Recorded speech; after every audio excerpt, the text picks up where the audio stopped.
Ladies and gentlemen, we are live. We are live and back at it again, folks. It's a Wednesday night, so you know what that means.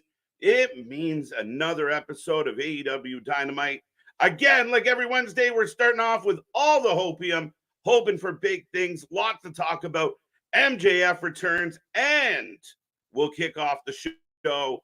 Plus, we're looking for Sasha Banks, Mercedes Moné, QR codes in addition. Lots to talk about, lots to get into, folks, lots of question marks, but it's going to be a fun one. Get in that chat, click all the buttons, strap in, strap on, grab your snacks, grab your feel good. Let's go.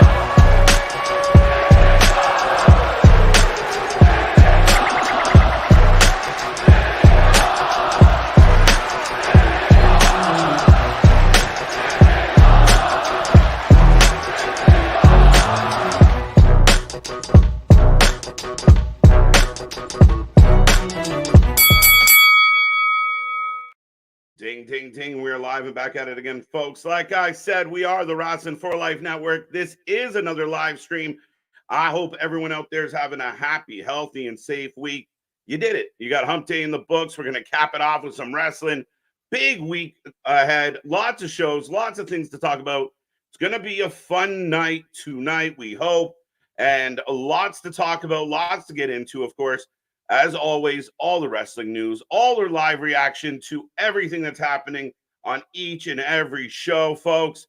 Tonight, we're looking at Mariah May versus Saraya, the match that was supposed to happen already. Swerve and Roddy, Blackpool Combat Club, with the returning Wheeler Yuta taking on CMLL in a match of who wants to see this? I'm not quite sure. But, ladies and gentlemen, it's going to be a good one. As I say, get in that chat. Don't be quiet. Don't be shy. Blow it up. I'm looking for triple digits in the chat tonight. And like I said, we got lots to talk about. It's going to be very interesting to see where this all goes. Lots of rumors about what's going to happen with MJF, but we'll get into all that. Whatever is on your wrestling mind, put it in there. Click all the links below. Check us out on Twitter, on the Discord, everywhere else. And I will remind you who you're stuck with for the next couple hours. But I am Mr. Every Night, KJ White, the Iron Man of YouTube. And I thank every one of you for being here already. I see that chat blowing up. I see the numbers climbing. But word is on the street. I saw a report today. Very interesting. Wanted to get the chat's opinion on it before we kick off, as we're about 12 minutes away from the start of showtime. But rumor is Will Ospreay might be taking a little bit of a sabbatical. Taking a little bit of a break, slowing down. Now, I can't confirm or deny based on the source right now, but very, very interesting reports. I don't know what this means. I don't know how long. Is he just going to slow down? Are you just going to save him a little bit and do the Swerve build later? I don't know. I'm really curious what everyone out there thinks. What have you heard? But a very interesting take, a very interesting situation for Tony and AEW. Just get MJF back. You kind of want as many of your stars back in the fold, back in the mix. So we'll see. But beyond that, what else is going on in the AEW world? Well, let's talk to the people and see what you guys are thinking already, guys and gals, of course. But I see a lot of names in the chat already. Anna, how you doing? See you Wednesday night for AEW Dynamite. MJF and Swerve versus Ospreay. Last match. Well, we'll see, Anna. But thank you for being here. Good to see you. Will Ospreay will not be on Dynamite tonight. TK gave him a week off. So is it just a week? Are we just talking about a week? Again, he'll be back next week. Interesting. Does that need to be reported? Is that really a story? I don't know. Roman, good to see you as always, because it's Sunday. Yes, we will be here live for Battleground on Sunday. Looking forward to that. Very interesting. Live from the Apex. We saw Jordan Grace in action last night. Opens the show. A TNA athlete with her brand new NXT NA jacket. Made me laugh. Big win for her. Setting up Roxy. Ethan Page makes it official. His first match in NXT will be for the title on a pay-per-view. I mean, very interesting, very curious, but we will be here live all night long for that one on Sunday. Kevin, good to see you as always. Welcome back. Big shout out to Nick as well. Rush interrupts MJF. Now, Damien, welcome back. I've seen this story many times. A lot of people talked about it. Nick brought it up last night. I think I'm going to be extremely disappointed if Rush interrupts MJF tonight. If that's the first thing you're going to do with MJF, coming off the double stuff that didn't go very well, not really getting a payoff with Adam Cole, if we are going to start his return with some feud with Rush, I don't know, guys. I don't know if it works for me. I don't know if it flies. I'd like him to be in the ring with somebody that could verbally go toe-to-toe with him, make it interesting, make it compelling, bring out the best in MJF. Rush we haven't seen, and since he's been back, he's been on Rampage and Collision. He doesn't exactly have the reputation of a top end guy in AEW. So for my money, I think there's other things you can do. I really don't think Rush is where we go. And we've seen this before with Tony Khan slow playing things, but not in a good way. Like I want MJF to come back on fire. And in order for that to happen, he's got to feud against somebody that is also bringing some level of heat. And it's not Rush. No Ospreay tonight. Yes, read the report, did talk about it, but RM, good to see you. They're definitely getting KJ tonight. Maybe not Ospreay, but you're definitely getting KJ. So MJF isn't going after the Undisputed Kingdom or Samoa Joe, but instead Rush. Interesting. Yeah, I mean, again, we kind of had, it felt like Double or Nothing was the blow off to the Undisputed Kingdom. Like that's not going to happen. At least not right now. I think that's why we had the moment. I think that's why they did it the way they did it. Samoa Joe would be interesting. Run that back. I'd rather that. At least Samoa Joe can grab a mic and go word for word with him, and they have a reason. They have a history. You cost me my title, then you lost it. You couldn't even hold on to it. I don't mind it. Better than Rush. Because, again, I think you haven't got a lot out of Rush. He hasn't been presented strong. You haven't really been into Rush, but again, I think they could do better. Trey, good to see you. Roman, I already got you. I hope you're well, sir. Kevin. What's up? Saying hello to people. I'm a little bit confused on why Swerve is defending his title against Roderick Strong. He is defending his title against Roderick Strong because he yelled at Tony. For some, you scare him and he fires you. For others, you get a title shot. That's how we got here with the Roddy. That's all it is. It's 100% Roddy is demanded it. And here we go. It doesn't make sense. It came out of left field. He just lost his title. Yeah, I don't quite get it. I can't wrap my head around it. And again, you're getting Swerve booked a lot in what I would describe as meaningless matches. So you don't want to overdo it. You really don't, but they don't seem to think that way. Roderick Strong and Swerve will give us a great match, though. That is kind of like the saving grace. It might not make sense. It might not be the best booking, but they're going to bang. That's the thing. So, and you can pause on that. That's for Trey. The same sentiment. All right, what did you got? Roddy needs to win more matches. He just lost the international.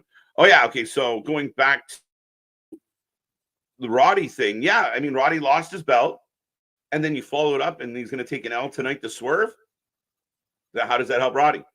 Swerve going a long distance with a mid-level guy doesn't help Swerve.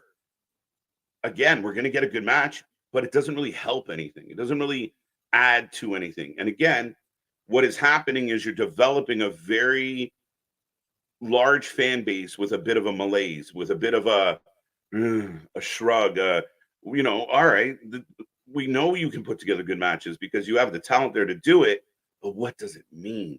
And if it's meaningless, then why are we watching? How do we invest in this if it's just meaningless? If it's just a series of random events? That becomes the challenge. And that's my issue with Roddy. I think Roddy's great, but put him in there with somebody you can get a strong win against, right? Like give him some love. What's up, Austin? How you doing? Welcome back, Gordon. How are you? Love to see the chat giving love to each other. How are you, Jake the Aerial Assassin? Welcome back, sir. How are you? Eric Tate, good to see you. Hey, KJ, have you been interested in the mini Tony Storm rivalry? I think it's a little corny. I'm trying to decipher who you meant by Mina. Tony Storm's been good. Tony Storm's solid. I know some people think the gimmick is too campy, too over the top, too silly. I don't feel that way. I feel like it's okay. I feel like she stands out. She has personality. She's carrying the division in a lot of ways. But you have to make it make sense. Like you have Serena Deeb come out, give a very heartfelt story, a very babyface story. She comes out for the match and she gives her flag to somebody in the crowd, like a little girl, babyface. Yet everybody's cheering. Same thing happened with Deonna Purrazzo. The Mariah May thing, adding in this other side of the angle where each week where everyone's excited of whether or not somebody's going to kiss. And I'm not talking about Dom or Liv. I mean, yeah, I mean, at the end of the day, it gets a little silly. Again, just it was a simple story. It was right there on a platter. Will Ospreay will be back next week. There you go. Okay, so he's not gone forever. So why is it even a news story? I should have read the whole thing. What's up, Boston? How you doing? How you doing? Trey, good to see you. Scott, good to see you. As we are about 3 minutes away, folks, get in that chat. Be a friend, tell a friend. I see we're up to 60 in the pre-show already. Looking for triple digits as always. What is up, Bash 8? Welcome, welcome, welcome. Anthony Slade, I am new here. Well, join the family. Be a part of the Wrestling Utopia. We're here for all your favorite wrestling, Anthony. So I hope you're doing well, and I hope you stick around. Say hello. Christian, welcome, welcome, welcome. Would love MJF Wardlow feud. You could figure that out, but Wardlow's been booked into oblivion. Like that guy's been turned to dust. Again, you could go backwards with it. I mean, I don't know. Again, because there really isn't a whole lot of value in Wardlow right now. But if you look around AEW, I'll ask you guys out there, who holds big weight? Who holds big value in AEW talent? MJF's back. He's your top guy. He's your blue chipper. Who are other guys in that? Who are your main event guys? Undoubtedly, Danielson, maybe Ospreay, even though he's got a mid-card belt. Moxley, maybe. Who? Swerve's doing a good job, kind of, but he's being buried by mid-card booking. So I don't know. Dun, dun, dun. AJ, good to see you. Easy Bake, welcome back. What up? What up? Ospreay can't handle working 1 day a week and traveling for 10 hours. I've seen other people bring this up. And again, when you want to throw stones about, go out and cut a promo on Triple H, you got to take the criticism when it comes back at you. Listen, one of the predominant reasons that Tony Khan can recruit talent is this, is you have all the freedom. How many people are currently sitting at home that have worked in 2024 less than 10 times and getting a paycheck from Tony Khan? It's a valid question. I'm sure someone out there might know the answer to it, but it's a valid question. How many people are sitting at home collecting a check from Tony Khan but not doing anything? And injury and otherwise. Like there's people that aren't being booked, aren't around. It's insane. So the schedule's later and the money is wonderful. How can you argue? I saw a report today saying that MJF is getting 15 mil a year. I find that hard to believe. I really do. Good to see you. Stone Bones, excited to hear what MJF has to say. Absolutely. Again, it's definitely going to draw eyes. It's going to pop a rating. It should pop a rating. Speaking of ratings, and actually fucking read my mind, just Joe. But folks, remember, we do have the super chat in case I miss you. The super chat is a way to guarantee you get clicked on. Big shout out to Big Nick and Mr. Anthony. Hope they are doing well tonight. But good ratings for NXT, 768. That's solid. I mean, again, you're looking at Dynamite, who did 680 recently, 713. Everyone celebrated because they did a high 7. They went up, 70,000, 60,000 this week over last week. As it looks like I am getting the start of Dynamite. I'll get back into this, Joe. But again, I mean, it's pretty remarkable. If you can give credit for the ratings bump to, as here comes MJF right away.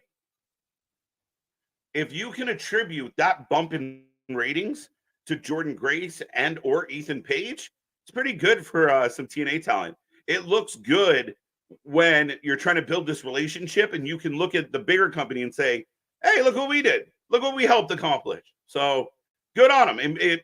To me, it lends more possibility of the relationship nurturing and continuing. Y'all watch out for that QR code tonight. Oh, we got to talk about this. We got to talk about this, folks. If you haven't seen it, the CEO has a special QR code that we got to watch out for tonight. I thought that was pretty bold. Thought it was pretty brazen. I think we can very much attribute QR codes in one direction right now. Found it a very particular choice. Over 35 or more. At least, right? But MJF, I'm digging the jacket. No denim this time. Crowds, he's our scumbag chance kicking off the show. Let's go, let's go. And I see 89. Let's get that number up.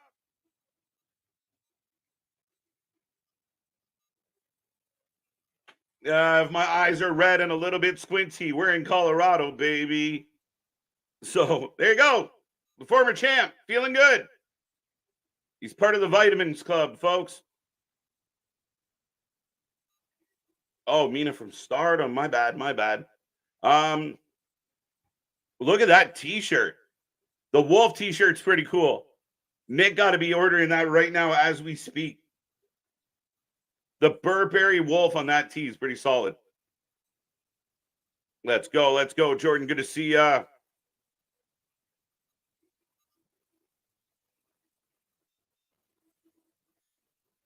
I'm gonna wrestle some random guy from Mexico or Japan, but Daddy is back home. So maybe that's why they set up Roosh. It's showtime, and that it is. Safik, good to see ya. Get in that chat, folks. 101 in the chat. Let's see if we can. Oh, 99. Come on. I didn't even get to cheer. Let's get it back up over 100. Get it to 125. That t-shirt's sick. I'm with you, Adrian. Welcome back. Puff, puff, pass, brother. Amen.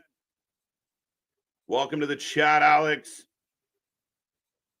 What is Towers mode? I don't know. Should I know?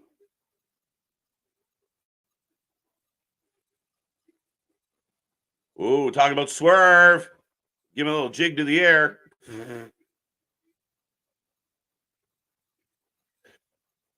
I won't give AEW a view, but I will sue as hell. Don't sue me. Don't sue me, Bendy. No, I appreciate the view. Make sure you click that thumb. Click all those reaction buttons, folks. Give that algorithm some love, and let's get this back over triple digits. Kira, good afternoon. How you doing? Danny D, welcome. Oh, wow. MJF shooting fire.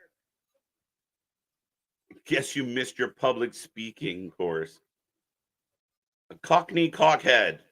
Ospreay up next.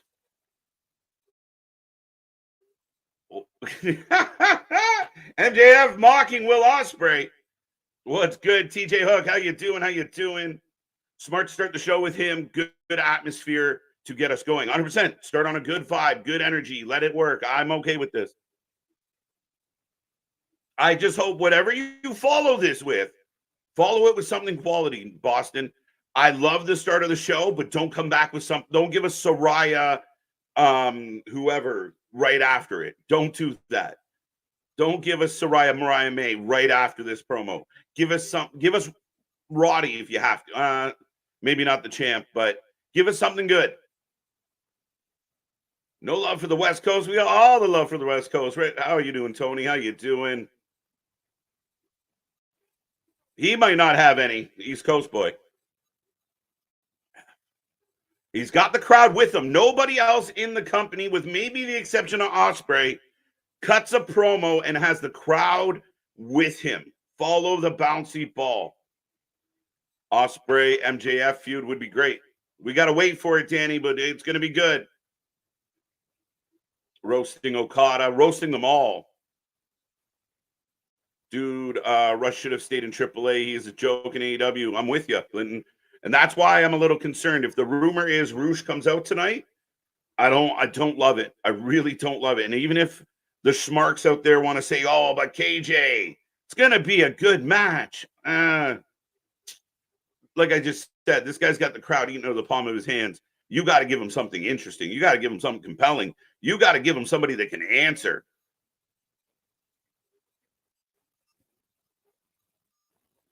JV, good to see ya. Yeah, son of a bitch. It's my weekly Jericho meltdown. I'm trying to avoid it. Stick and move, stick and move.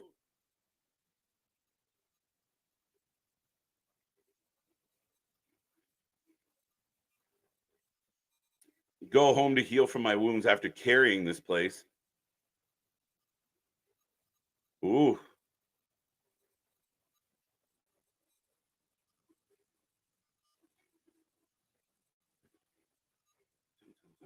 Good to see you, Ken. Good to see you. Welcome back. And here's Rush. Roosh. 106 people in the chat. How do you feel about Roosh? Actually, I'm going to put a poll up and we'll ask everybody. Yeah, I'm not feeling this, guys. And I'm really curious how the fans feel out there. El Toro Blanco, El Toro Rampaggio.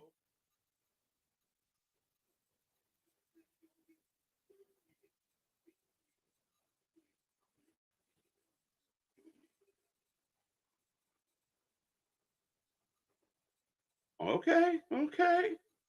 Make a believer out of me, Roosh. Make a believer out of me, Roosh. Roosh is a solid hard hitter, but the lack of communication makes it hard. I'm actually semi-impressed about the start of this promo, though. He needs Chavo. Yeah, remember they tried Andrade with every Latino fucking manager they could find? Chavo would be a good shout, though, but apparently him and Tony had a bit of a falling out. A bit of a ghosting situation. Swerve has the crowd with them. Yeah, you're true. I'll give you that. Good shout out, Real. MJF back in classic form, although in his bad biker phase. Yeah, right. No, MJF's a breath of fresh air. MJF is awesome. It is outstanding. And right away, MJF says, Roosh, we didn't get any of that. Gives us a solid match right after. Yeah, 100% with you. Absolutely. How you doing? Radio Tony, how you doing? Clinton, in case I haven't said hello. Remember, people, we do have the super chat, the super stickers. If you want to stand out, guarantee you get liked or mentioned. I already like you, but I will actually read your comment if you use the super chat.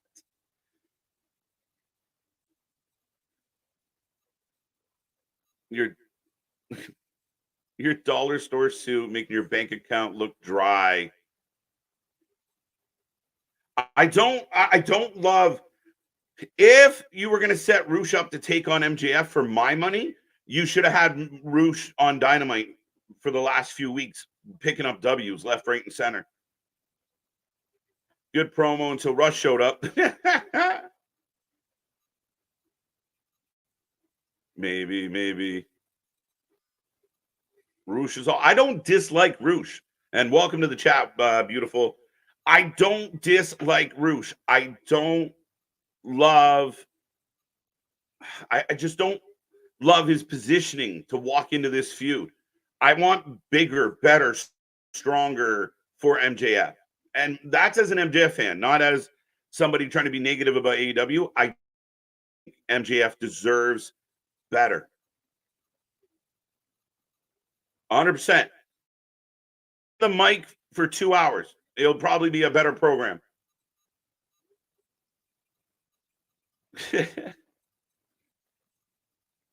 I just want someone to be like, I'll give Roosh credit. His, I hate everybody's speech wasn't bad, but he's talking to MJF and he can't respond. Tar Heel, welcome. Roosh is all right. Oh, he cursed.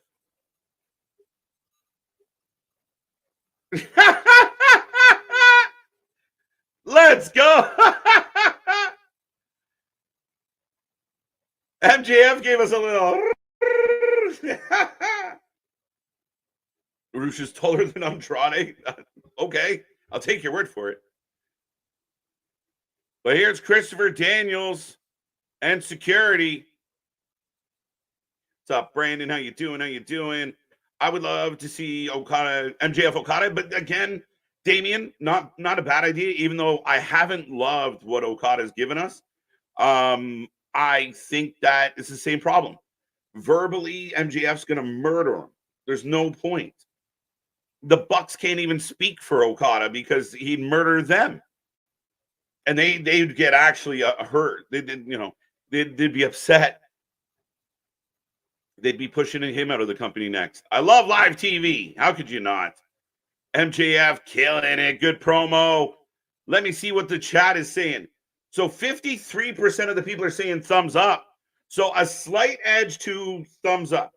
And now if you're listening right now, what are the positives? What do you like about it? Is it because you know they're going to deliver a match? Is it because maybe Rush is underrated and underused, so this is a good chance for him to prove himself?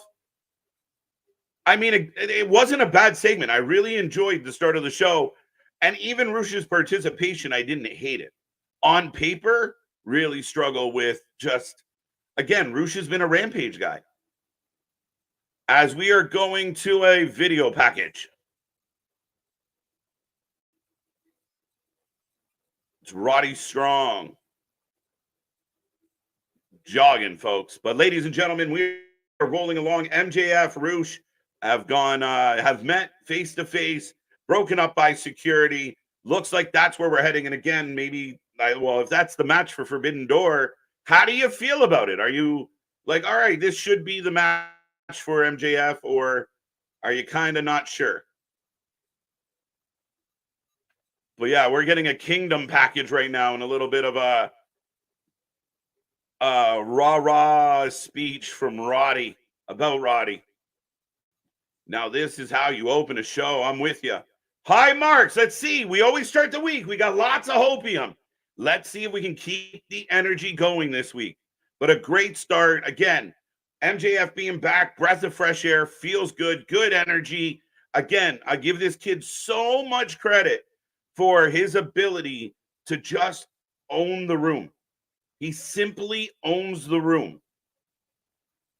But they are reminding us we are getting AEW World Championship. Roddy versus Swerve. Match only, fair enough. Let's give Rush a shot at it. Yeah, fair enough, fair enough. Again, I don't know. Maybe I'm being a little picky, but I don't dislike Rush. I just wish... I mean, it wasn't bad. It wasn't bad. Let's be positive. As, of course, we go to OC. We got Jane. It's good to have a superstar back in AEW. You're not wrong, Danny D. It's a good vibe, good feel. Rush has great potential, and a match with MJF could give him publicity. You're not wrong. Fair enough. I would agree with that. My only argument, I think, in my head, like I said earlier, I kind of want the people that get a chance to wrestle MJF to have earned it. Like, it makes sense. Like, fighting a guy of MJF's stature is like getting a title shot, because that's how important he is to your company. Again, I think they're going to give us a good match. I'm a fan of Rush.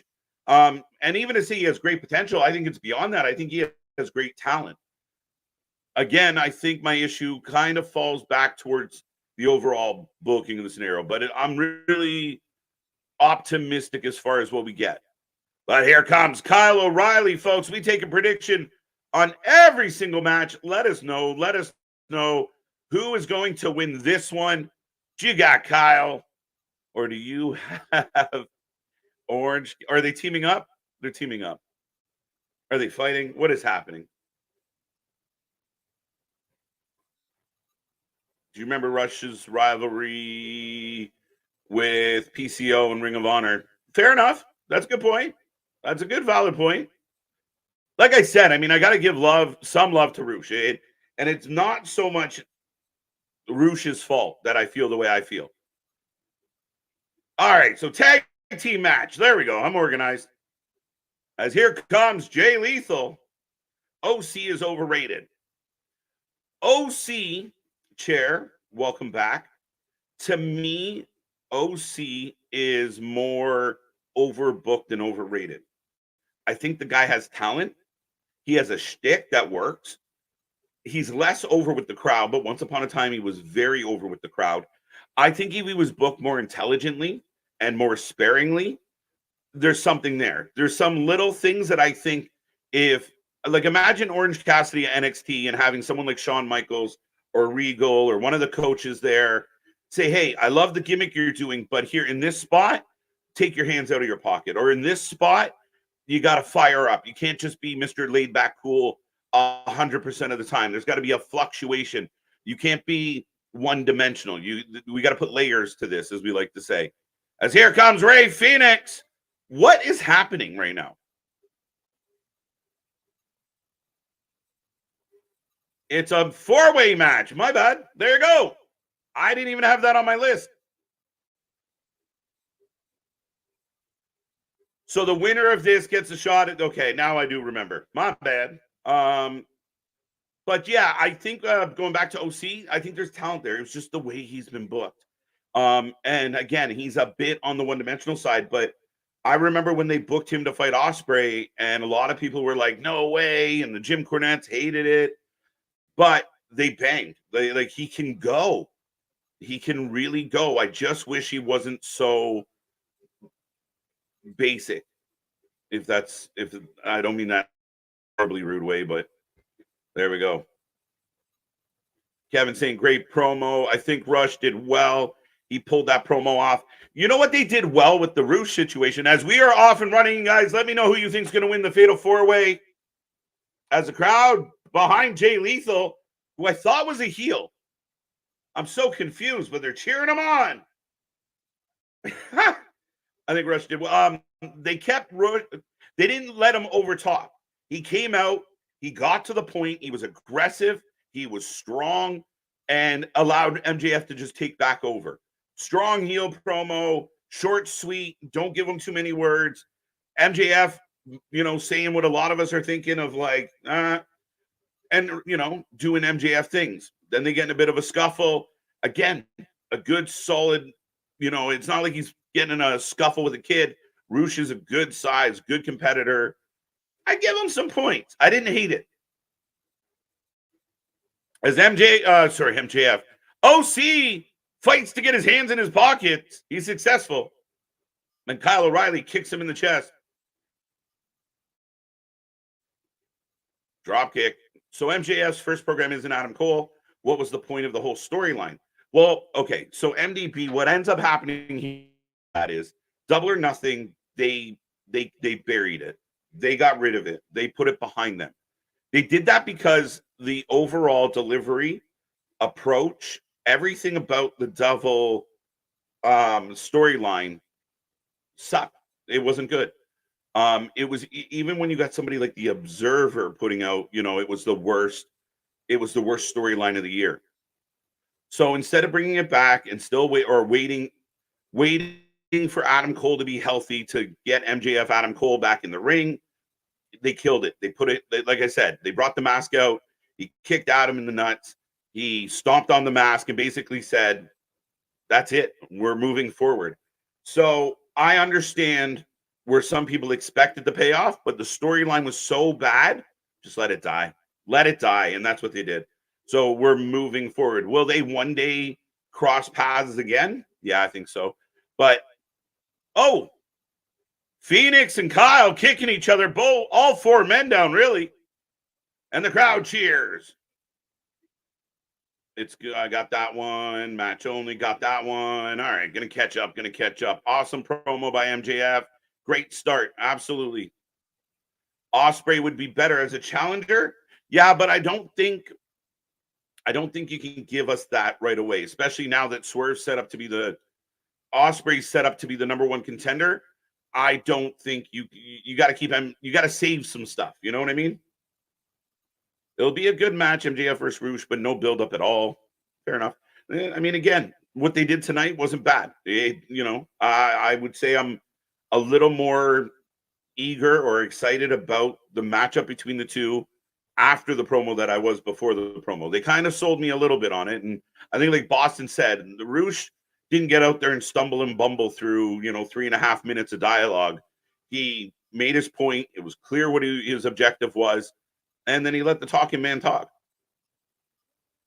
But we are in picture, by the way. Fatal 4-way right now to decide who the number one contender for the IC title will be. A-Dub. Tanny feeling it. WWE Richard. I really think that's what it is. I missed Richard's comment, but that's all right. Not a Forbidden Door match. Okay. Interesting. That's a fair show.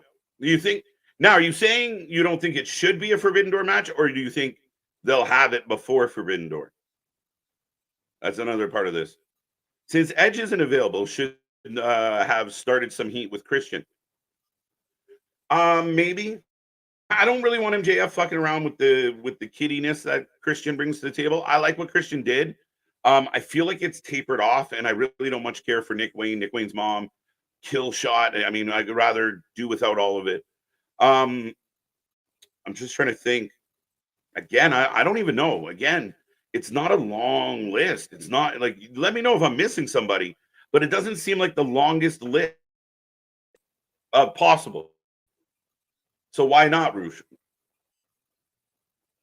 KJ, what's up, Adam? How you doing? If Tony doesn't extend his contract, he won't just let anyone go. All right, I'll leave that. Gamer. Who else to be in on the opening match but Orange Cassidy? There you go. I'm pretty sure, I don't know if anyone's ever seen the stat on it, Christopher.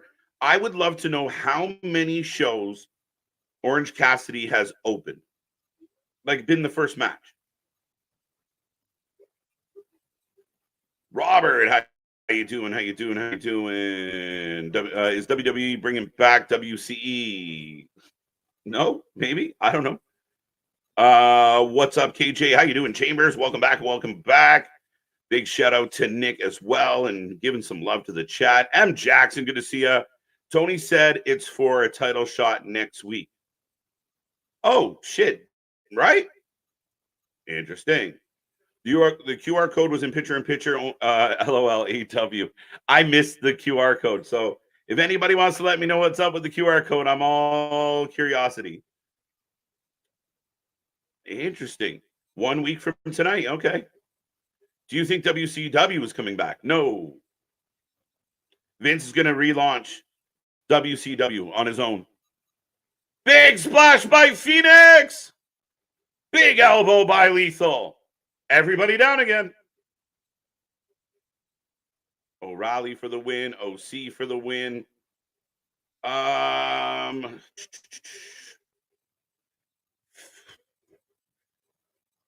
this one's a tough one. I'm going to go Phoenix. Yeah. Oh, wait. Could it be O'Reilly? Yeah, maybe O'Reilly. I'm sorry, I like him, but OC is wrestling too much. Yeah, that's it. It's kind of how I'm feeling about Swerve right now, too often. And OC's been, I mean, not just for a little bit of time, guys. OC has been used forever. You got to give me Jay Lethal. You got to give Jay Lethal some love. I mean, come on, man. Yo, you're not wrong. It's hard. It's just you love the guy and you see what he can do. If he was properly kind of utilized, he still has gas in the tank. He still wants to contribute. Again, he just hangs around with Sanjay and Jarrett, and it's a shit show. Pockets for the win. So Pockets instantly goes back after that belt. Ooh. Phoenix for the win. Yeah, I was thinking a little bit, Rashad. You almost had me. The QR code was a giveaway for the meet and greet.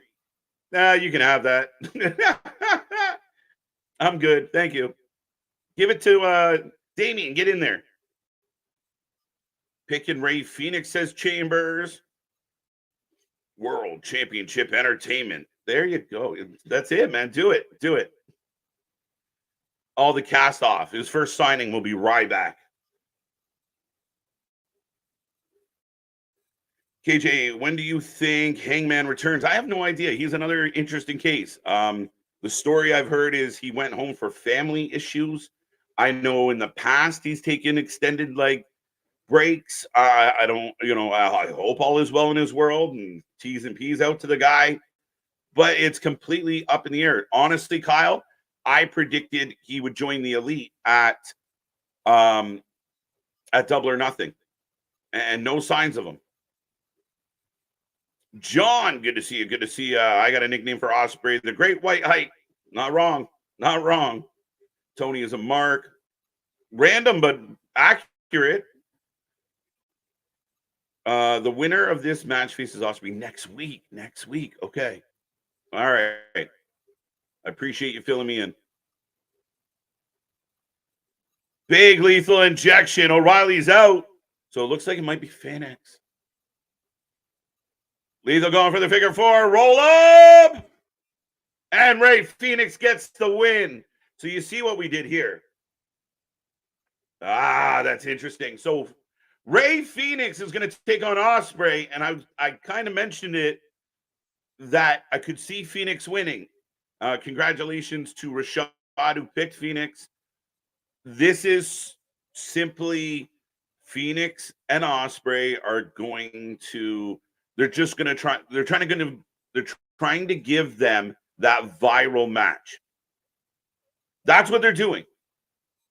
I don't hate it. Here comes Trent and Callis, which, by the way, how confusing was all that? Callis wanted to sign OC, but Trent had turned heel. Orange Cassidy said no. So then Trent joined, which you thought if you had to choose between OC or heel Trent, why would you not go after heel Trent in the first place? But he's waiting in the ring. It didn't matter who wins. They are both losers. Solid. So Dynamite is 2 hours away from me next week. Would you go to the show? I think I'd go. Again, if I wasn't always here, why not? Just for the experience, right? The lot, even again, and then Pal, you can report to us. Are the reports true? Was the building empty? Statlander comes into the ring, but we had wait. Stat went heel. What? This is a ruse. It's a ruse.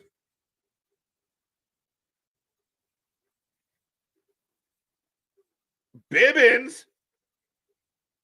Wait, is Stat going to fight OC? Yep, okay. I'm confused. No way Phoenix won. Beautiful. 100% all Phoenix.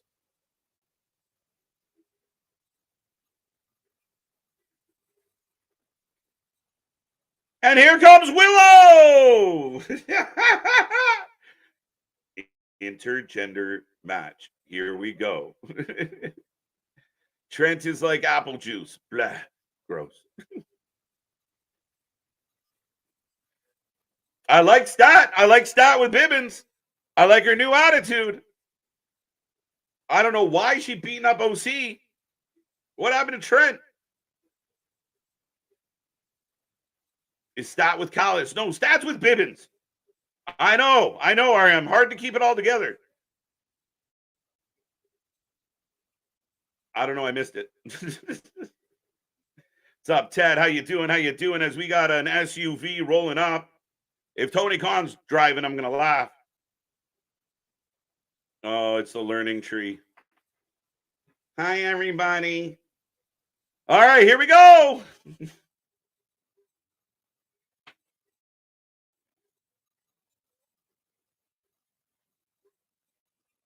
Now he's doing he's doing the fuck, this is so bad. This is fucking so bad. I know my buddy said, oh, maybe it just can't be enough to be good. It's so bad. The Mr. Rogers bullshit is fucking awful. Dare you to drink OJ after you brush your teeth. Dun, dun, dun. Unbroken. Welcome back. AJ, Statlander would stomp a mud hole in pockets.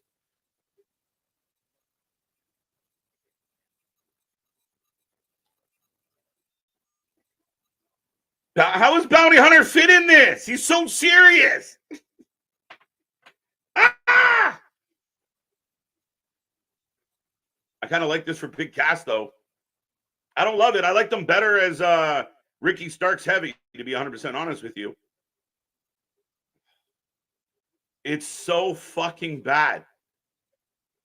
Yeah, I mean, and again, that's the thing. They're doing the same shtick. They're doing the same bullshit. It's bad. It's just all around bad. Yeah, do this, man. Every week I'm in a good mood, and this motherfucker has to show up and ruin it. Ladies and gentlemen, we are in a commercial break. We are about, we're rolling along. I mean, just over 30 minutes into the show. Not a bad start. MJF comes out, starts it hot. The Fatal 4-Way wasn't bad.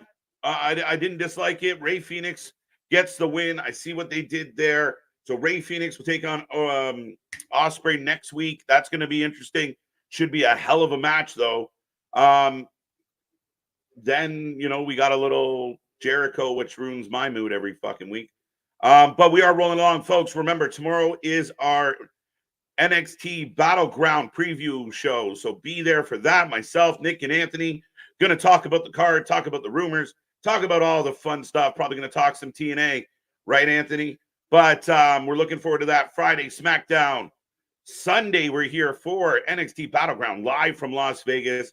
Going to be a crazy one. We're looking forward to how the show feels, the vibe of the Apex, and Jordan Grace going after Roxy, Ethan Page going after Trick Williams, a new Women's North American Championship. Lots going on. And then all next week, we go straight through next Saturday, Clash at the Castle from Scotland. We will be live for that as well. It's a busy, busy time here at the channel. Make sure you hit like and subscribe. Click all those buttons. And if you haven't clicked those little reaction buttons, do that too. Apparently, the algorithm loves it. It's like Pez. But no, thank you for joining me here tonight. We'll see what's up next. I'm going to get back to the chat in a moment. But man, oh man, Jericho can kill a fucking show quick. I would argue this about the Jericho situation, and anybody who's saying out there, like, well, he's leaning into it and da-da-da-da-da. That, I think, is part of the dilemma for me with Jericho, is that it was reactive. It wasn't like he was trying to be this guy and the crowd started turning on him. The crowd turned on him, so he thought, I'll outsmart everybody. And it's so bad. It is so bad. It's not even NXT level baloney. It is fucking horrible. Whoever had 30 minutes, you won. My God. I want to put my hands. Definitely. Go for it. I thought she was going to give him a kiss. Like, there you go. The big, why not? Fuck it. We got QR codes. Was the QR code honestly to a meet and greet? I saw Jericho, so I turned the channel. I wish, but unfortunately, a report on it. Bathroom break. Well, I mean, we're not done with them yet. But we are back from commercial. We got Renee and Willow. MJF could have finished his story with Joe. You're not wrong, Larry. I don't disagree with that. Maybe they felt like it was too soon to run it back. And Joe taking another loss, though it doesn't really affect Joe at this point. Plus, Joe's busy with Hook and that big storyline with Jericho.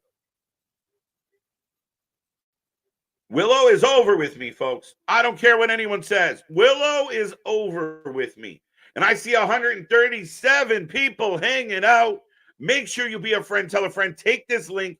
Share it with your friends. Let's see if we can get to 150. If I'm being greedy, maybe we get to 200. But let's see if we can get 13 more people to hit that next goal. How bad is it? Real fucking bad.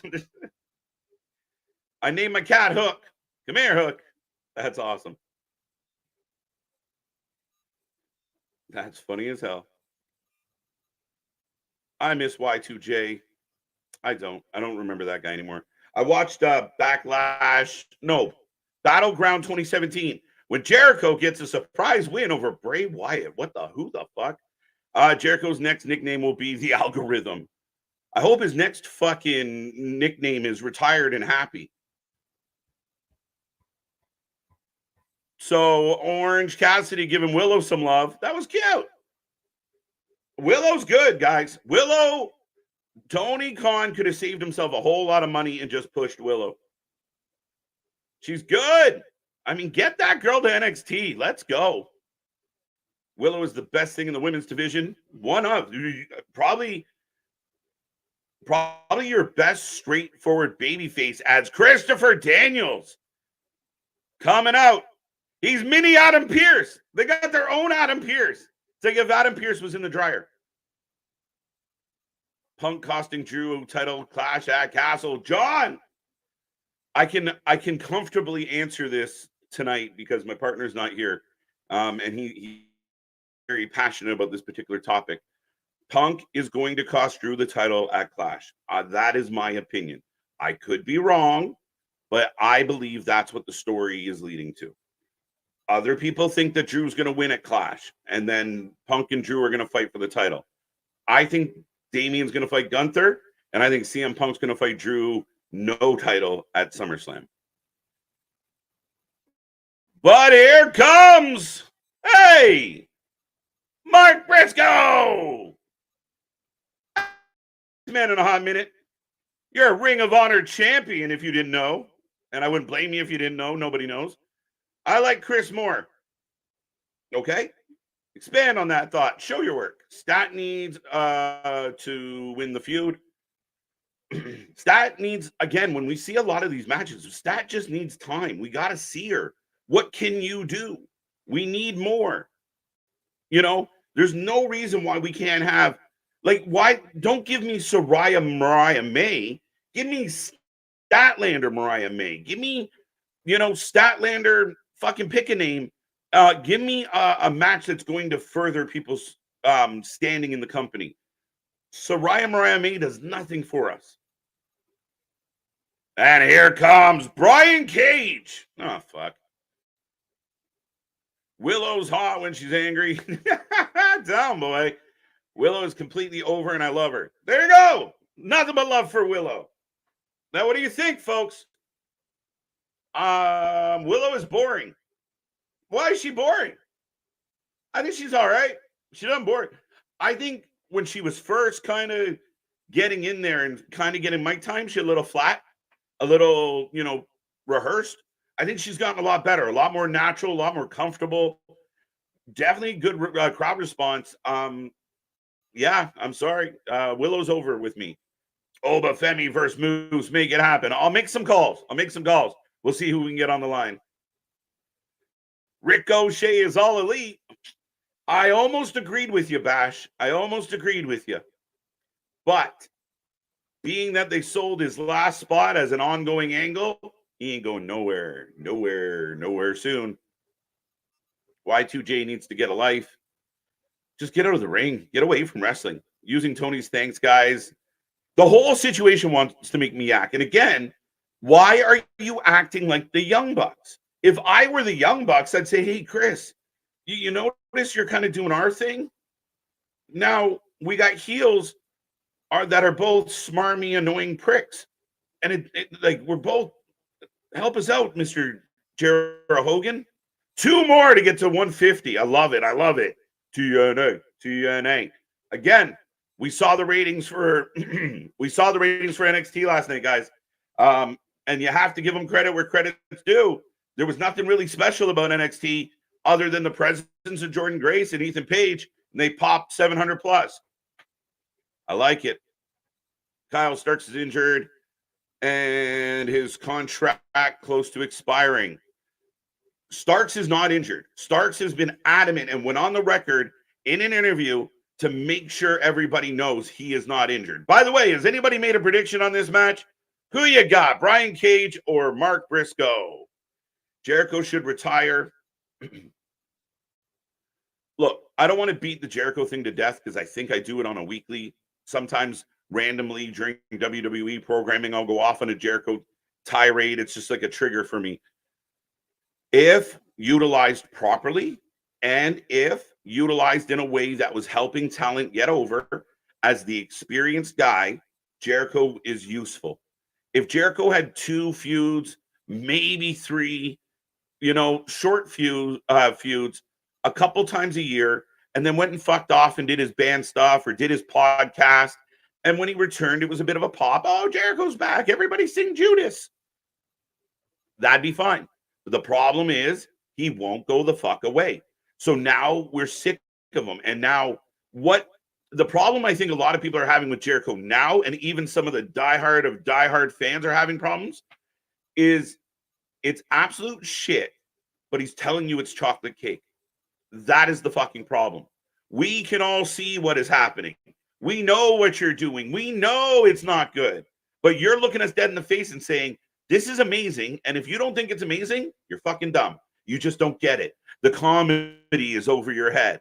Nah, Jericho, we get it. And you suck.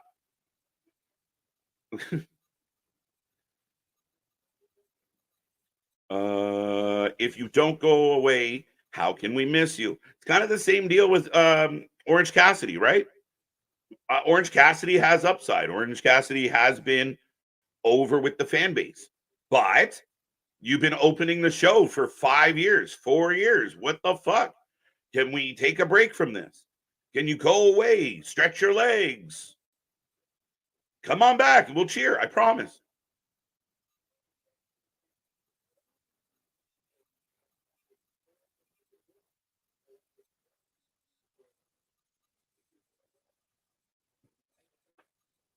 Dun, dun, dun. Brian Cage is the new Big Papa Punk. Big Papa Punk. Big Papa Punk. Wow. Brian Cage. No, we can't go that far with Brian Cage. Brian Cage is an interesting case because I don't know what to make of him, right? Like, there's times where he's not bad. There's other times where I can't stomach him. And again, he's getting more TV time than a lot of guys. I hadn't heard that. What did Steven say?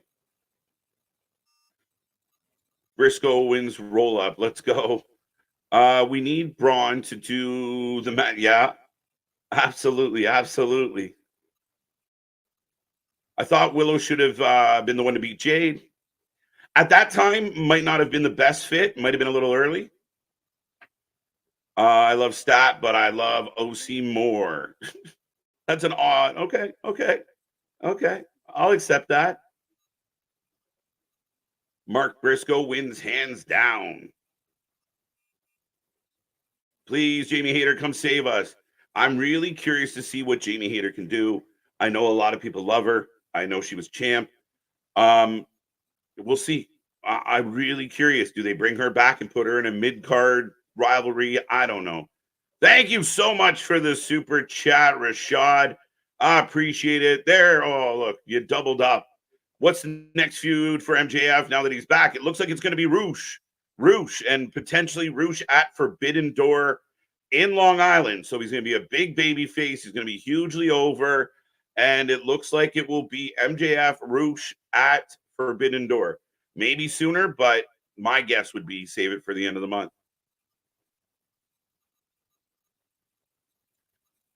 If he takes a break, he'll stove up and will be Kurt Angle. Maybe. I don't know.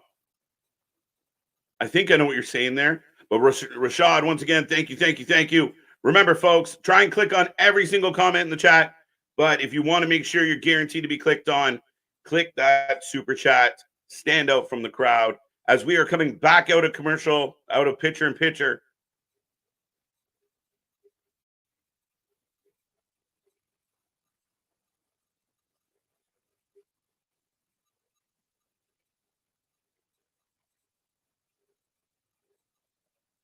Briscoe off the ropes. Big miss. Let's go. Cage is hurt by his character. Cage doesn't really have a character. He's just a muscly guy that can do some stuff. Like, I don't know. It's kind of a void of a character. And he's not bad. I mean, I liked him in Lucha Underground.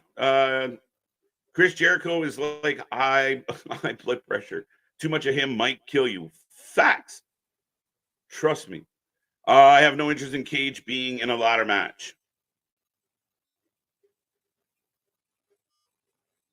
So Takeshita qualified on Friday for the ladder match. This is the ladder match to figure out the new TNT champion. Big suplex by Briscoe. I'd rather Briscoe get in, to be 100% honest with you, RM. If Malachi isn't in the ladder match, I have no hope for this booking. Yeah, is Malachi gone? Is Malachi just dust? Where do we go from here with Malachi Black? What happens?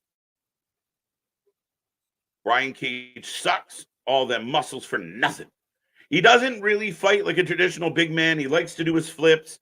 That's, I think, where I kind of got tired of Brian Cage, was very like going through the motions, very like step 1, step 2, step 3. All his matches felt the same. As Briscoe's going under the ring, can't wait to see Julia. Rumor is heat wave. But she does have an injury. We'll see. OC needs a new gimmick. The hands in the pocket is lame. I don't know about, again, Briscoe off a chair over the top rope, into the table, down goes Cage, and Briscoe just having some fun. Crowd's loud. This is why we need more Briscoe on our TV. We shouldn't see him once every 4 months.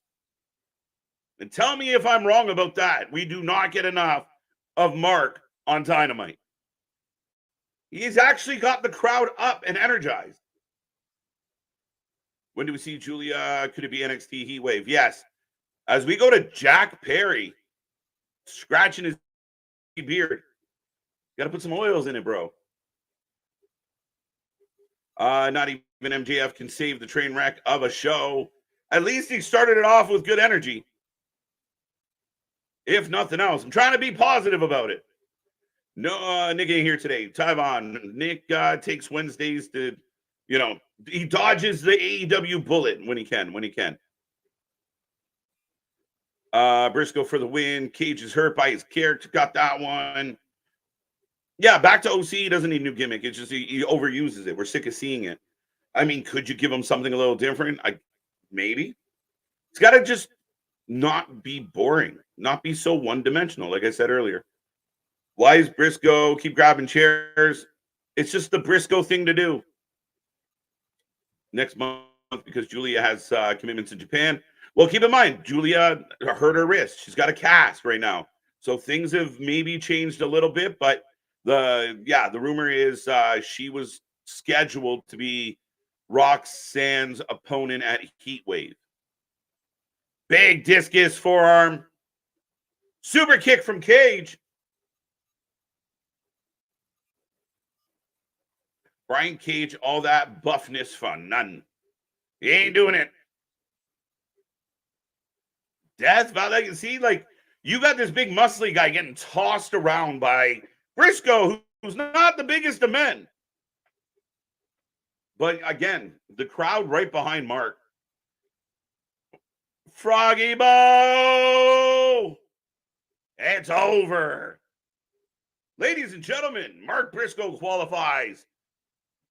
At least they got that right. Lack of personality. Yeah, he's just meh. Can't wait to see the Wheeler Utah looks like in his return. I hope he comes back like AJ Styles, just jacked. Like, what the fuck? Briscoe could be fun singles guy, but he's now stuck in the Ring of Honor belt, making him more of a Ring of Honor guy. I'm with you. I thought there was an opportunity when he first returned to put the Ring of Honor belt on him for a run. But if Briscoe was on your TV consistently on your actual flagship store, your flagship show, he's the type of guy people tune in to see. If you announce Mark Briscoe's going to have a match, there's fans that will tune in to see that.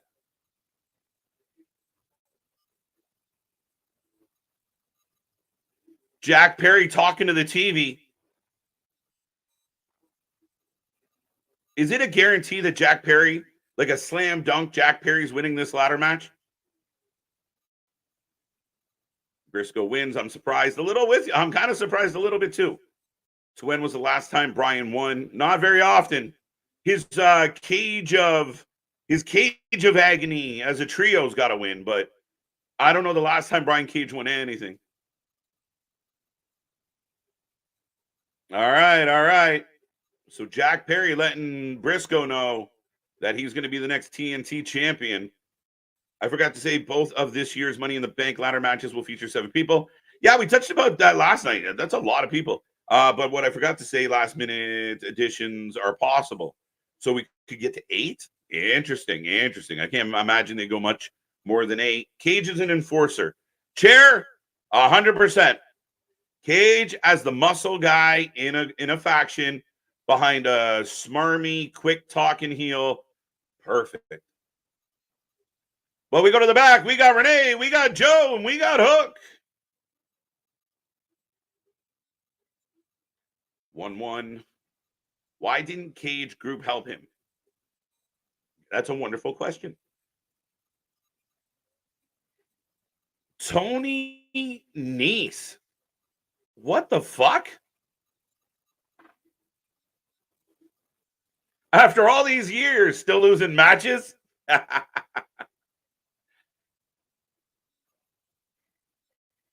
Didn't they steal aren't they like the varsity athletes? They hijacked the other tag team's name. So Hook wants to fight him. Joe's restraining him. Joe's the cooler head.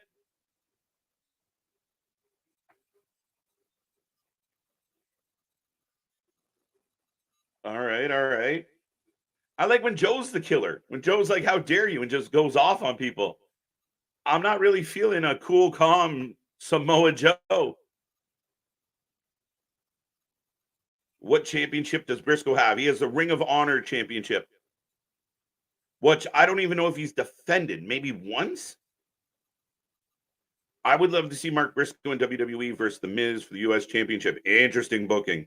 That's like, that's crazy. Like the squeakiest clean wrestler ever against the guy that just dragged himself through all the mud. But folks, I will remind everybody we are back on commercials. Still over 125 people in the chat. Keep it coming. If you're listening right now, take our link, share it with your friends. Let's get this up to 150.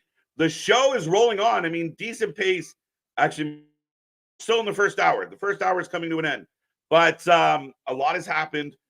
Interesting. Again, MJF kind of peaked it right out of the gate. A little bit of a decline since.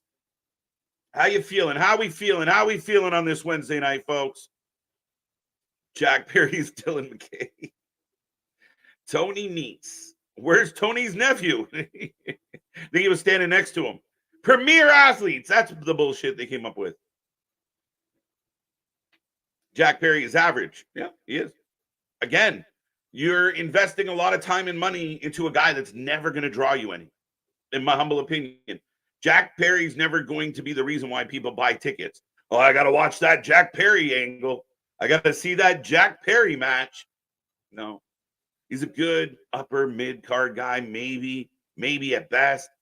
TNT title kind of fitting for him, but that's it. Tony Khan has put a lot of his eggs in mediocre baskets, and it's affecting the company. Jericho, the Bucks, Jack Perry. When you're giving your TV time to somewhat mediocre talent, you lose fans, and it's happening. Still think Jack Perry getting TNT title with help from the Bucks, 100% Chambers. Yep. I hope they set Jack Perry on. Darby comes out and lights the ladder on fire. In AEW, the small guys have the bigger advantage over the big guys, 100%. It's something that consistently doesn't make sense.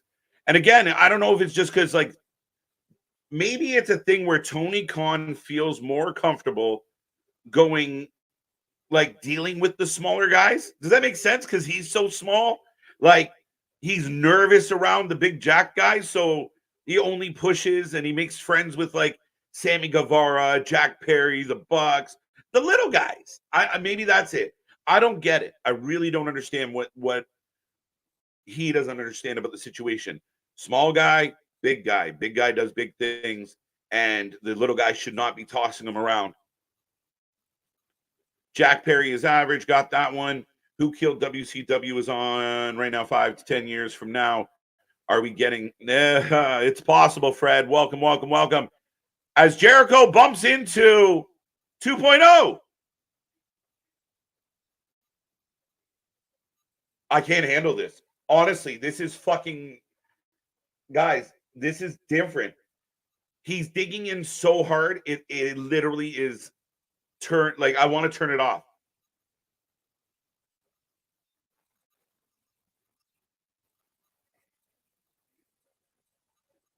Jack Perry is GOAT, Roddy says. Am I wrong? Somebody give me an opinion. I need to know, chat. Help me. Like, this is so over the top. It is off-putting.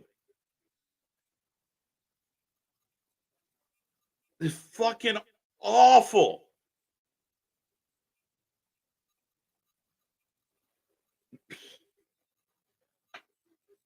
No, this is fucking bad. He's doubling down, and it is atrocious.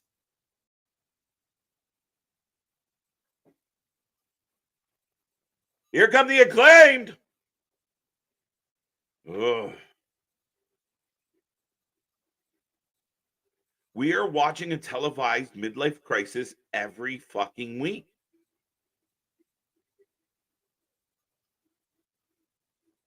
Wait. Caster was cutting a rap on the Young Bucks on the EVPs, and they interrupted. Okay. So we went from bad to badder. You heard me. This shit is ass. Jericho's so extra. Listen, again, I feel redundant, but they keep putting them on my fucking TV. It is absolutely the worst fucking thing in all of wrestling. There is nothing worse. Maxine Dupree, not worse. There is nothing in wrestling worse than what I just watched.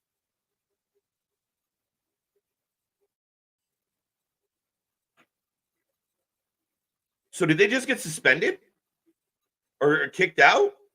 It's getting worse. The rap was bad. Good thing they cut the mics. Here's Swerve. Hey, champ. Nah, I can't see it, artist. I can't. I'm too far down that rabbit hole, man. He just called MJF a bitch. Oh, you mentioned my name. I like this right out of the gate. Yes, they did.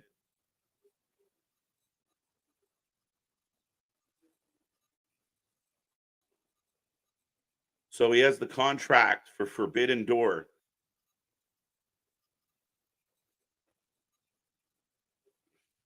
It's getting worse. Horrible. It's fucking awful. Awful. All kinds of awful. We're going backwards.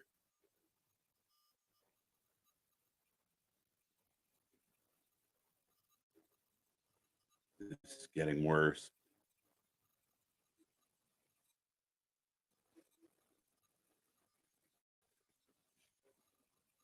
Now he's mentioning the EVPs. Unexpected.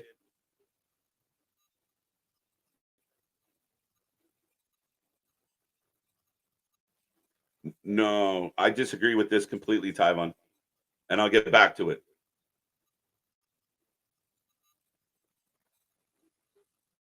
Swerve's house. Good promo by Swerve. I wish they'd let the champ, go to the ring and say some things once in a while. No, this is not an example of it's supposed to annoy you, therefore he's doing a good job. He's not Chelsea Green. He's not Dominic Mysterio. He's not even some of the heels that are on this show. He's not that. He's trying so hard. It is nothing but transparent. It's fake, and it is not good. It's not that oh man, I hate this guy. He's annoying. He's getting on my nerves, but I want to watch him get his ass kicked. I literally do not want to watch this. This is insulting my intelligence as an adult human being. That this is so putrid and so bad. It is not about annoying us. It's not about, and again, I've heard other people try and sell me on, but it's so campy. It's funny. It's not. It is fucking putrid. As we got Mercedes on screen. She's not even a good fucking pre-tape. Isn't Tony running the show again? Where's his consistency? I have no idea where Tony is. Apparently, they can just jump in and out. Rocky Romero talking about the Strong Women's Championship. Oh, okay. Reminding everyone that she's going to fight Viva. Viva! The wheels are falling off. Yeah, we went. Yeah. This is like the Tony Khan special half hour. Jericho probably got footage of TK doing allegedly, Adam. If Nick's watching, I hope he's okay. I'm sure he's good. He got a little MJF. He's good. And again, I'm more to be the one that hates what we're getting from Jericho. He's a little more friendly with it. I can't deal. I cannot deal.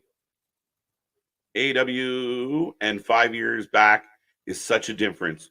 Now and 5 years back, 100% TJ. So we got a little promo package. Mercedes. I don't know. What do you feel? We'll see how that match turns out, folks. That's Jarrett doing. He hates rap. It was Jericho. Jarrett's fault. Let's go. As here comes the Wild Thing. Rick Vaughn. John Moxley. Oh, wow. There are people in this chat who like, that's wild. Carlos, welcome. It's crazy. Mr. Jericho's neighborhood. I love it. See, again, different strokes, but man, I find it fucking unbearable. Don Callis is miles better than Chris Jericho. And again, I said this earlier, people. It's not like Jericho was doing this gimmick and then the fans got irritated by it. The fans turned on Jericho, were begging for him to retire, so he thinks this is the solution. And that's partly why it's not working. We know you're full of shit. It's not working. Title for title. Did they say that? Renee smiling, thinks she's no, thank you. Don't want to follow the money. Chris Jericho needs to take a sabbatical for a while. Facts. KJ, do you think by knowing we are getting Will and Swerve, the Roddy match is pointless? The reason I say that because I wouldn't mind if Roddy wins and gets added. Yeah, it's never going to happen. Is the match pointless? Maybe. Again, are you out there feeling like they are overbooking Swerve? Are we getting too much Swerve? Should Swerve be defending that title or eliminating or doing eliminator matches every week? Or is it too much?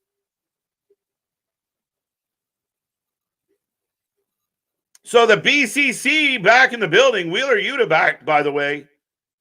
And here comes CMLL. So I don't know if the entertainment value is recovered yet. I really don't know what we're doing. Very disappointing promo made MJF look lame, just throwing out anything to get over. You could have picked somebody valuable to bury Rush for what? Little Rich, welcome. Listen, I felt like other people were going to feel this way. And I admit, going into the rumor that it was going to be Rush, I kind of was right there with you. I really was. But I think Rush did okay. And still, the positioning of Rush makes it hard to kind of All right, this makes sense. I think it's going to overachieve. I'm hoping it's going to overachieve. But you have a valid point. I think a lot of people feel that way of how does Roosh go from not really being booked, utilized on Rampage when he is to I'm going to have a fight with this guy. Seems like a bit of a leap. Again, if you want to be sports-based wrestling, I mean, even in sports, you got to climb the ranks. You kind of got to, well, I know the ranking is a no-no nowadays, but ladies and gentlemen, I will take your prediction. Who are you taking? Who are you taking? Are you taking the Luchadors? Or are you taking BCC? As we're going to start this match off with a brawl because why not?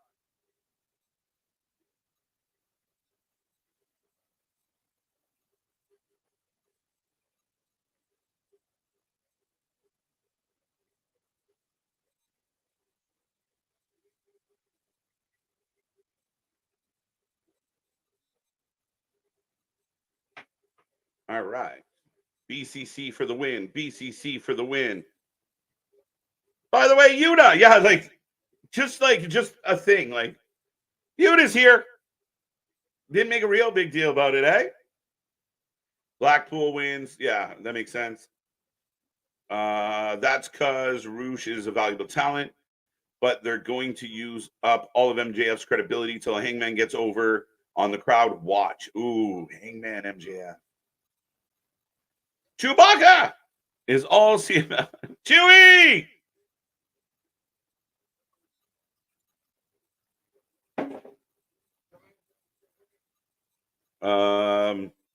What else we got? That's the reason why we haven't been he haven't been on AEW. What did Vance say before that? He had concussion problems. Yeah, no, I know he was out, but then he came back. They came back and he went straight to Rampage. He went straight to Collision. I maybe was on Collision. I can't remember him, but if he's a big deal when he comes back and he's healthy, which he has been, book him accordingly. Put him on Dynamite. Give him a couple big wins. So at least when he comes out and says, I want to fight MJF, you go, okay, I can deal. But again, I'm optimistic at what we're going to get out of this feud. We'll see. I predict no one cares. You're not wrong.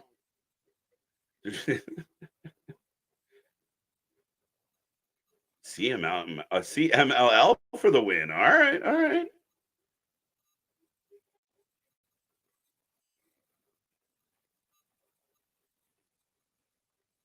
I'm here. There you go. I didn't realize BCC were still together. Isn't Danielson on Team AEW?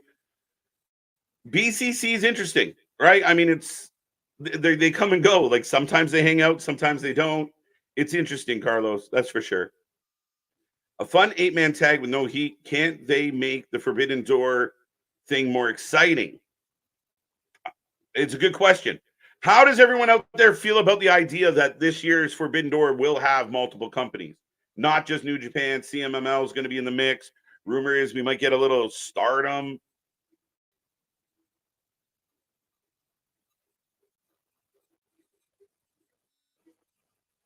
Dun, dun, dun, dun, dun.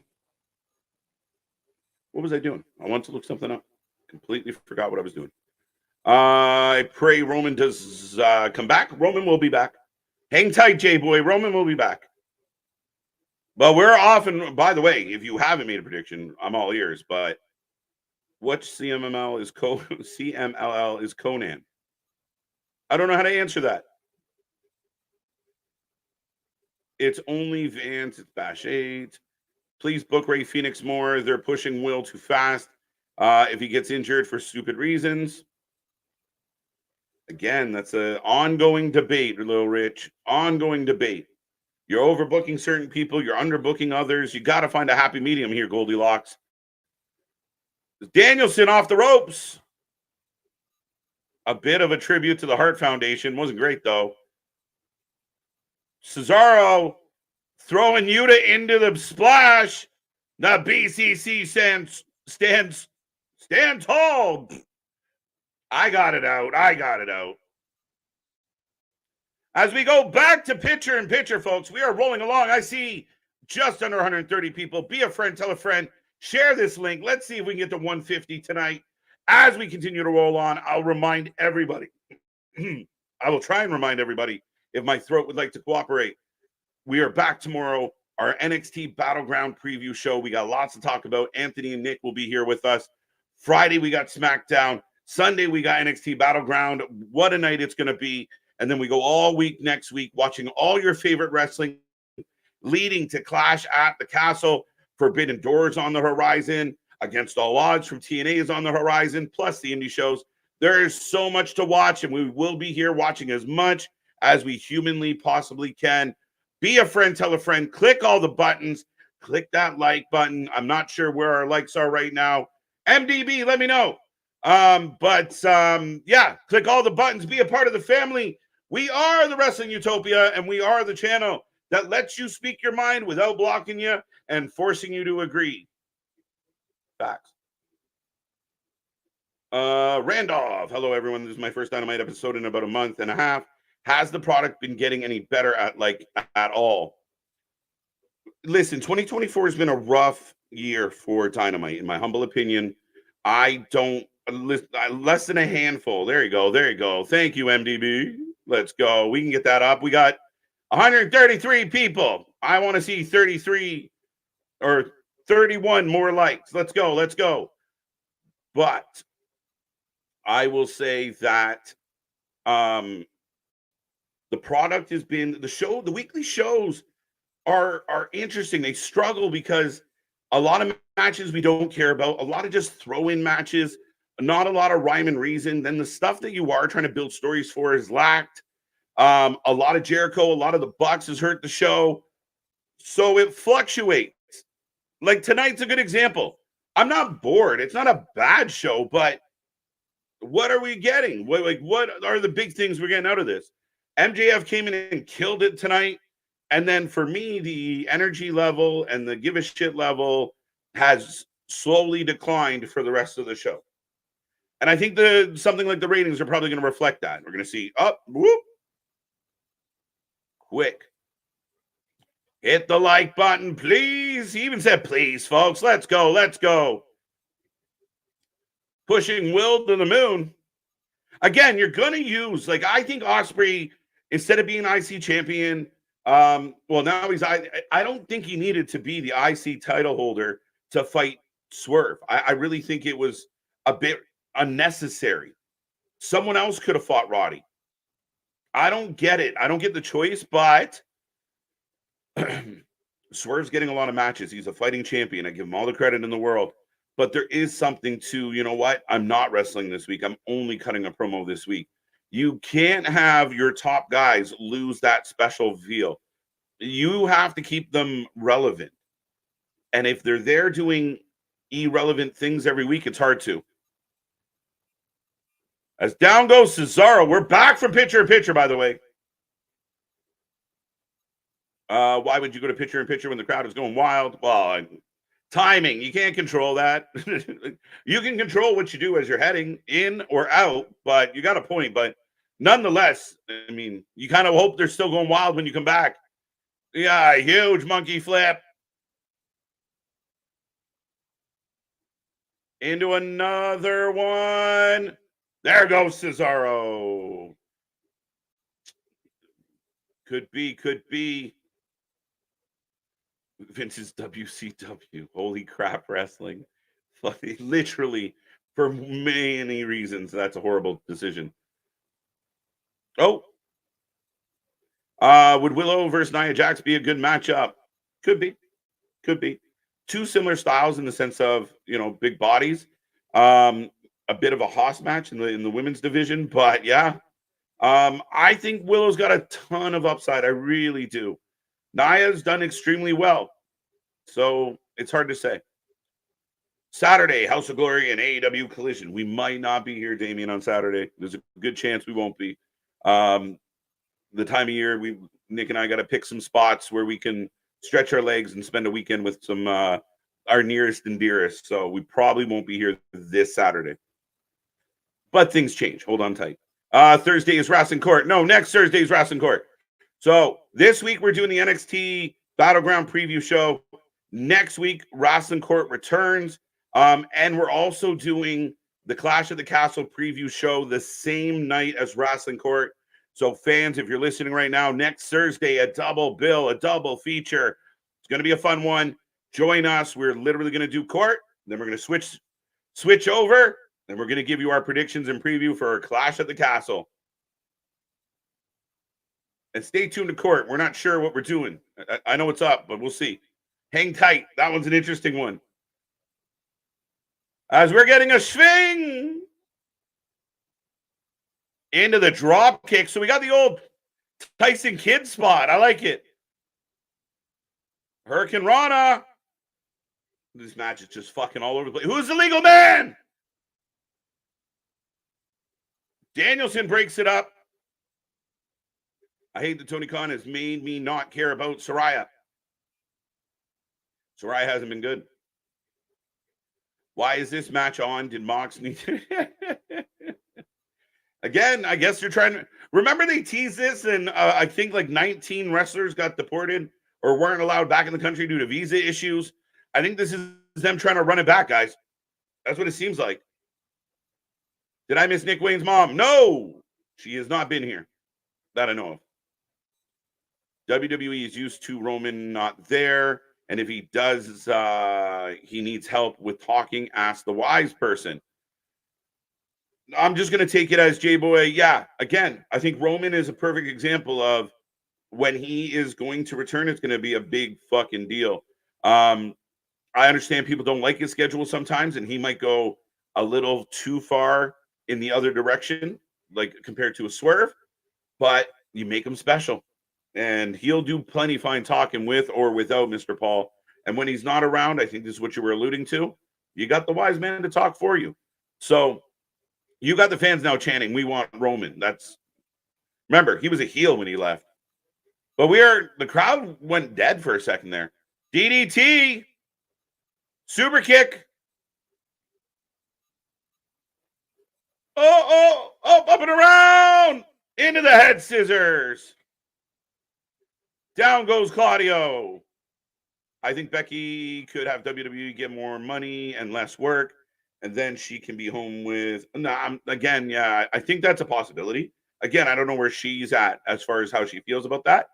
But, yeah, she's in no rush to come back. They even had Liv, imply that I retired Becky Lynch. So, again, a good angle when Becky does come back. Like, oh, shit, we thought we'd never see her again. And Wheeler Yuta gets the pin, of course. BCC with the win. The fight continues on the outside, but Wheeler Yuta, welcome back. Here's a W for you, big guy. Let's get those likes up. I got 140. Can we get to 150? I want 150. Let's go. Roman Reigns is expected back in Julie. Hey, Julie, how you doing? On the road to SummerSlam. I think you meant July, but if it's Julie, good for her. Tony is the new Undertaker. Tony has buried more wrestlers than Taker. That's fucking cute. There you go. Cesaro puts Yuta up on his shoulders. Did Daniel Bryan dye his hair red? Does he got red extensions?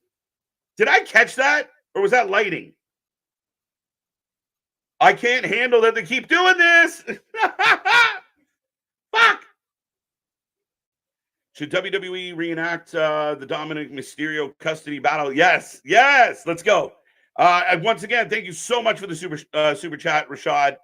As we go to Buffalo, New York, and Daniel Garcia.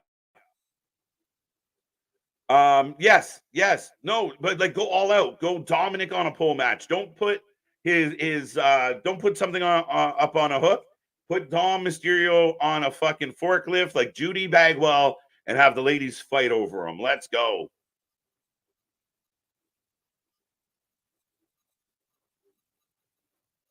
How come is AEW pay-per-view so long?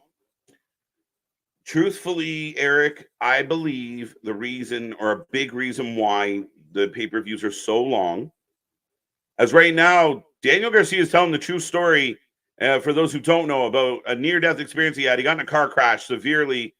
Took him a long time to recover. So, a bit of a babyface package for Danny. And Tony Khan told us, he let me dance with him. I'm going to push this guy to the moon. He told us that. I'm paraphrasing, but he said something like that. Danny, thank you for all the thumbs. Be like Danny. Give me some thumbs. Pause. 105. We're climbing.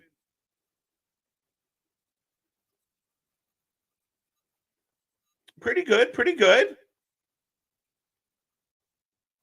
That was pretty good. Okay.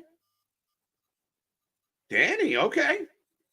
It would be cool if Becky appeared briefly to say Mercedes chose AEW because she's avoiding her. Interesting. I don't think so. Just, like sign a 2-month contract, get it in and get it out. Pause. Osprey is the AEW version of Roman or Cena. Not yet. So now we're in the back. We got security as the Acclaimed are trying to get a hold of the Young Bucks. So I guess this would be the newest feud. Are the Acclaimed going to get a tag title shot? And how are they running the show from a dressing room? Isn't Gorilla got all the buttons and all the stuff? Like, you're wearing a headset, but what did you fucking plug it into? The wall? Am I wrong? We went back to commercial, but am I wrong? How are you running the show? How are you contributing to the show from the dressing room? I'm all ears. Need help? Ice cream bars on the stick. Roman who on the stick. Suck Swerve going to lose the title at Forbidden Door. My opinion, AEW should have Swerve with the title until All In against Ospreay. Chambers, I've been saying it for a long time. I've been beating this drum for quite a hot minute. That my take was that it was always going to be Swerve versus Ospreay at All In. I did not anticipate that Tony would set up this title for title match, Forbidden Door. Could Swerve steal it? Could Swerve find a way to win? Will Swerve cheat to win? Dig into being a heel opposed to the babyface that he naturally became? Because then you're setting him up to be the heel at Wembley, where Ospreay wins both belts back. Ugh. I heard what I said. I didn't love it, but it's got a vibe. Back to why the pay-per-views were so long. I don't think I answered you. Tony Khan can't say no to people, and he wants to put everybody on the show. Also, he thinks the quantity over quality. So if I fill up the show with a bunch of matches, people are going to love it. And they're wrong. Quality over quantity is what you're looking for. I'll take 6 matches. I'll take 7 matches, 8 matches, as long as they're good. I don't need all these nothing matches thrown on pay-per-views. I don't need Jericho Hook on a pay-per-view. I don't. And that's Tony. Tony just feels like shove it all in there. I guess. Ospreay is AEW version of AJ Styles. That's better. I'm more inclined with that. I feel like they should have made Wheeler's return matter. He just walked behind everybody. No focus on him. I agree. I mean, you like the guy. He's holding one of your belts. Why not let him come out first, or at least lead the way? Start with his music, then cut into Wild Thing. I agree. Couldn't, but they gave him the W and put him on Cesaro's shoulders. So, hey, top guys need to be held on a specialty scale. Facts. That's the thing. Your top guys have to feel special. Your top guys and girls, not excluding anybody. But yeah, your top talent has to be your top talent. And you know what? Tony's kind of done it with Mercedes. You don't use her all the fucking time. If she's in a match every week, you're killing it. Jungle Man. I'm a jungle man. I would pay good money to see Willow versus Nia Jax. Stop it, MTV. A younger AJ Styles, Ronin. Oh, speak of the family. Who was asking for Nick Wayne's mom? We got her. The Young Bucks are rating killers. Jericho is rating killers. Moxley can kill ratings because everybody knows you can close your eyes right now and envision every single Moxley match you've ever seen. Give it a praise, a boomer.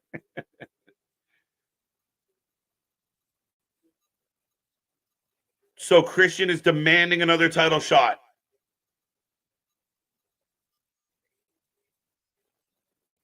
Wow, you can't even talk. Mint Buck here can't talk for shit.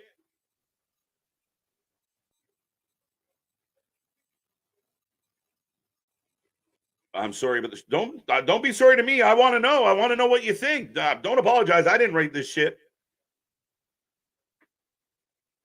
We still have some stroke here at AEW. Why does he do the deep man voice? Like, if I talk like this, then I sound like a real man.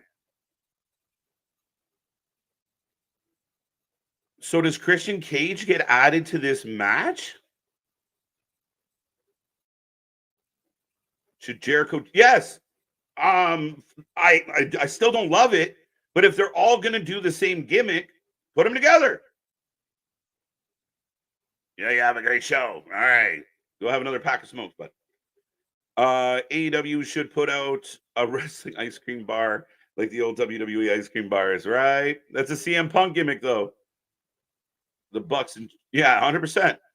And that's the problem. Those are the guys sitting in the boardroom in the meetings, high-fiving each other and jerking each other off. You did great. No, you did great. No, I'm awesome. You're both awesome. Quick, reach around.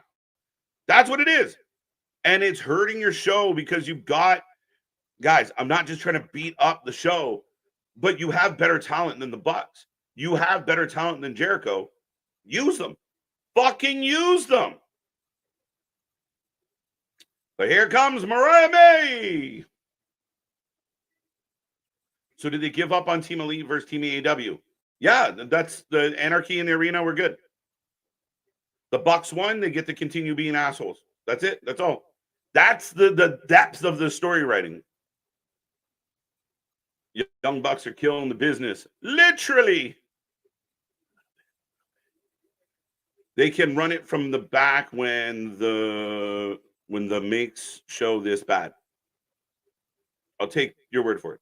Am I tripping, or did this show do a nosedive after 30 minutes? It's gone. Yeah. The last 45 minutes has been a grind. And now here comes Saraya, like Mariah May, like, fuck. Saraya flipping off the fans. So who's the baby face in this scenario? Dear Dave Meltzer, I'm confused. It's Izzy Dane. I told you, that's a tag team. Put her with Izzy. Let's go. As Tony is on commentary, Storm and Shivani calling Saraya a cow. So Saraya jump start. Here we go. Needle mover. Saraya. Is Carmella going to AEW? God, I highly doubt it, Kira. I highly doubt it. They suck so bad. Are Bucks drinking Prime? Yeah. I don't think so.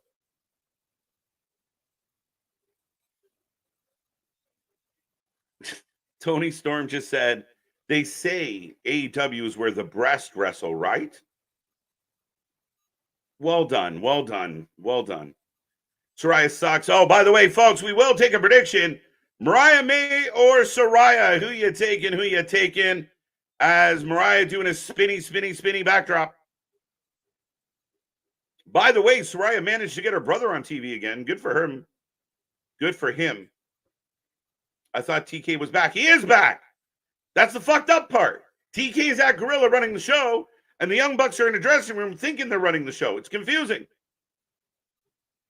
Anybody against Saraya is a babyface of fear. Facts. And I might agree with that, TJ. I'm just, there's been some debate lately.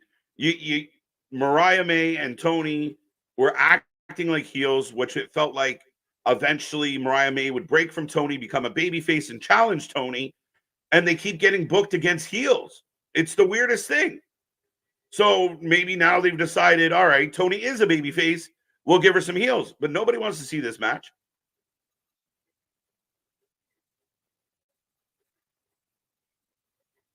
I thought TK was back at that one. I think the pilot of the plane yeeted himself out of the plane. Is that her brother? All right, folks, get in that chat. Keep it going. Keep it coming. We're still flirting with 130. I'd like to hit that 150. Let's go. Let's go. Be a friend, tell a friend. Click all those buttons. And let's get those likes up. May all day. As Soraya is stopping to take a drink of water. Going back to pitcher and pitcher. Cooking. But speaking of cooking, folks, we are here all week long. Make sure you get in that chat. Tell all your friends. Take the link. Anywhere you talk wrestling, share it with them. And we are booming. We are grinding towards 5K subscribers. The channel has been on fire. So help us out. We are growing by the minute. We are still just the babies on the block. But it's been a whole lot of fun watching it grow. I thank everybody for joining us tonight. Again, it's been a kind of typical roller coaster of AEW, as started off on really good vibes, a lot of hopium. We are ready to go. We're excited for the show. And then it just declines. Soraya and Mercedes give off the energy that makes you want to never see him succeed. Yeah, she's still doing the water break thing during the pitcher and pitcher. So now Soraya's doing a campy heel act. So she's acting like Jericho, who's acting like the Bucks. All the heels are acting the same way. Did they go to like a class together? Did Jericho host a class of Heel 101 and completely get everybody convinced that heels should be like campy, playful, sarcastic pricks? Does anybody want to just be a straightforward, mean, I'm here to fuck you up type heel? Do those not exist? Good show so far. Fair enough. So what's the main event for tonight? The main event for tonight would be Swerve and Roddy, what should be coming up pretty soon. Dinner and a movie commercial is more over than AEW. Fair enough. Is that Old Man River with the walking stick on cab driver hat? Is that Old Man River with the walking stick on cab driver hat? I have no idea what you're saying, sir. Maybe. Did she say tainted blood, tainted bloodline? She might have. Who, you don't have any clue what's coming out of Tony's mouth. Mother. There you go, Larry. All the love for Tony. I looked up the word useless, turd, and the word Brad. I'm leaving that one alone, JV. Is anyone shocked they haven't booked Soraya in a trios division yet? Right? Soraya needs a tan. She is tan. That's all. She goes red, back to white. Red, back to white. Certain complexions don't take well to the sun. Do you know what could make the AEW women's division even worse? The Bella twins. I love it. The report coming out, even Tony being asked in an interview, oh, what do you think about, Nikki saying maybe go to AEW? And he was like, oh, I would love that. Holy fuck. I've said it before. I'll say it again, AJ. They are, to me, the epitome of everything you hate about WWE. One of the reasons you started the company were wrestlers like the Bella twins. So the fact that people were like, oh, maybe we'll get the Bellas. Why? Why would you do that? I don't understand. Right? That's like putting salt in your coffee. It just doesn't make fucking sense. Right? Who's next? John Cena? John Cena is exactly that. The antithesis of everything AEW fans do not want to see on their programming. Why you would sign the Bella sisters? I don't know. Can't wait to see Carmella on my TV screen. Could be soon, Damian. Chris Jericho loves trolling the IWC. He's trying to troll JV. My opinion is he's embarrassing himself. And if you guys go around, go listen to, maybe not, but go listen to the other experts out there. Go listen to people. And I guarantee you a lot of pro wrestlers or people with pro wrestling experience are going to echo my sentiment. He's not trolling the IWC. He's embarrassing himself. And again, the dilemma for Jericho is it was reactionary. He didn't pick a gimmick and then get it over. He is doing this now so that when fans like me say, this is shit, it's annoying, fans out there go, it's supposed to be. That's all this is. It's horseshit. I like pale women. I got no problem with pale women. Roderick Strong versus Swerve Strickland in the 5-star match. Should cook. Chris Jericho got that one. Who won the Rush versus MJF match? No match, John. No match. Just a little introduction and a little bit of a pull apart. Jamie and Britt are sitting in a Stanford parking lot just waiting on the call. Could be true. I think there's a lineup, lady. And welcome back, by the way. But yeah, I think there's going to be a bit of a lineup of people that want the Ethan Page treatment. Look how great Ethan Page looks. Instantly. Not fucking around, not going down to the mid card, walks in and actually makes it a part of the story. I'm demanding, if you want me to sign, you have to do the following. Made him important. Look what they did with Jade. Look at the superstar that Jade feels like right now. All right, look at all the time and effort they're putting into Alexis King. You're telling me that you don't see that as an AEW, a wandering, lost AEW talent, that you don't think, shit, I might want to try that. That might be good for my career. Mariah going for the roll-up. We got a 2. I got a white wall that I can add a wig to. Soraya, best work was triple threat bash. Gotcha. What's up, Joseph Ricci? How you doing? The problem with recommending this channel with my friends that watch wrestling is most of them are young bucks. Bring them. I'd love to have the conversation. You keep it respectful. You keep your gloves above the waist. We take all opinions. And generally, when people show up here and want to tell us off, they either disappear real quick or become fans. So we open the door to everybody. We're not those, I'll block him. He said something I don't like. So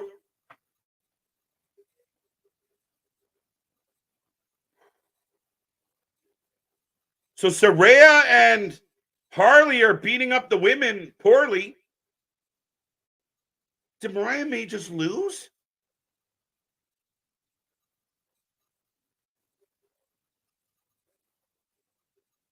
John Cena. Oh, Christ, on a cracker.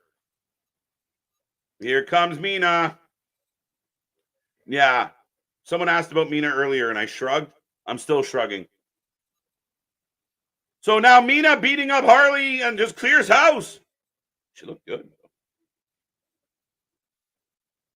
So this is everyone's weekly fucking happy moment. Get out your fucking favorite dish rag. Oh, Mina and Tony going breast to breast.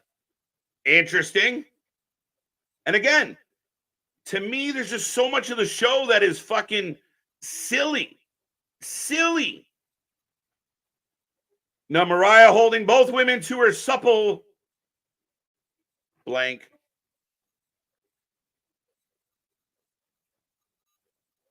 Wait, what? Mina's going to fight. Wait, what? Mariah May lost, right? Then they get jumped by people that they're not feuding with, and Mina is going to fight Tony? The biggest threat to Tony Storm's... What the fuck? Stamford, Connecticut, picking new wrestling name. Poor Mariah. Oh, my God. What is this weird moment? They got to make everything so fucking stupid and childish. Where are the serious wrestlers? Where are these fucking... I got one serious wrestler on the show tonight. Maybe 2. Everything is fucking stupid. Public party. Social gathering, dumb fuck. That's our shtick. Mina, get them things hanging. Babe. I think they're turning Tony May face. That doesn't even make sense. Tony Storm should just be the face. Now Mina, everyone cheers for. They just got beat up by heels that aren't even going to feud. They're feuding with each other. But I don't know if they're going to fight or, you know, Jesus Christ.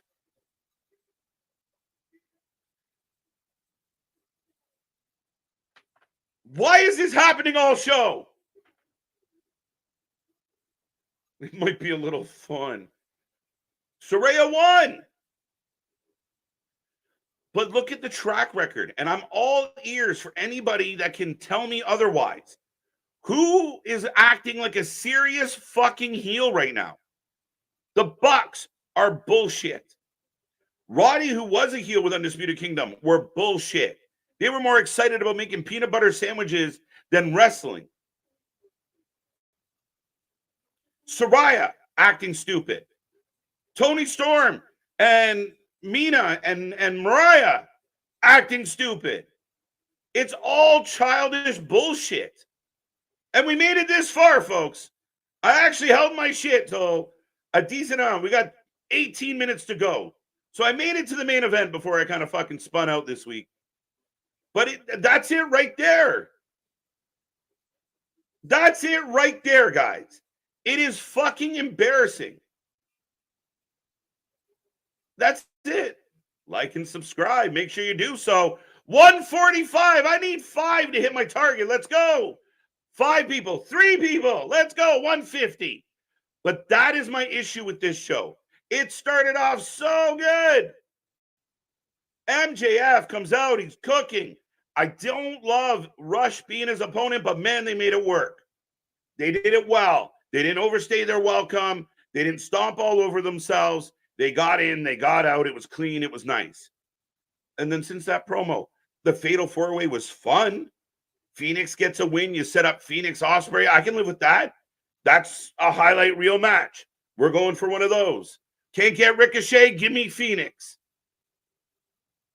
But there's just so much shit. And anybody that thinks I only pick on AEW, you guys got to remember, and anyone who's been watching this channel long enough, you can remember, I quit watching NXT for shit like this. When it was getting so campy and so childish, it insults my intelligence as a fucking adult. The show is for 12 years. 12, yeah, that's what it feels like. The Bucks are bad. Jericho is fucking awful. I'm confused. None of that shit with the women made sense. None. Trash ending. You stop it.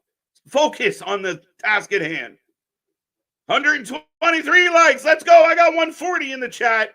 Bring in the numbers. Let's go. Click that thumb, folks. Give me some love. I will take a second to remind everybody, as I believe we are getting the main event up next. As you all know, we watch more live wrestling than anybody else out there. We love bringing you these reaction streams. We got more coming your way. Wrestling Court's coming back. We got our preview show for Battleground tomorrow. We are here live for Battleground on Sunday. All your favorite wrestling. Don't miss a minute. Be a friend. Tell a friend. The channel is on fire. We are aiming for 5K subscribers ASAP. Anything you can do out there to help us get to our next milestone, we will give you nothing but love and appreciation. I was like 125. My man. Thank you, Hagen. Daniel and his red extensions are cutting a promo. Ray Phoenix. I love, like, don't get me wrong, I'm a huge fan of Penta and Phoenix. I got no complaints with them. I thought Phoenix had something real good going with Alex Abrahantes when they were doing Penta Says. I wish they would book them better, book them more. Now, I know Phoenix had some injury issues, but I don't mind them, and I know what they're doing. KJ picks on anything that sucks. That's kind of true, Alexis. I mean, I try not to. And again, every Wednesday, I'd start the show the same way. Can't wait. And when they were cooking with MJF, I said nothing negative. Gave all the marks. I even gave points to Rush. Rush came out and swung.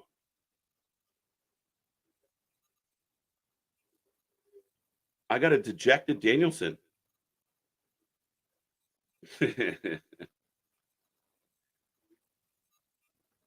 Forbidden Door does more harm than good.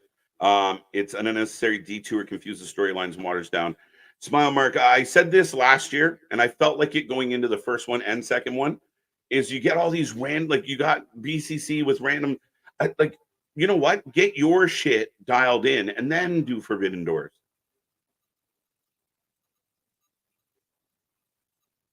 This might be my last shot.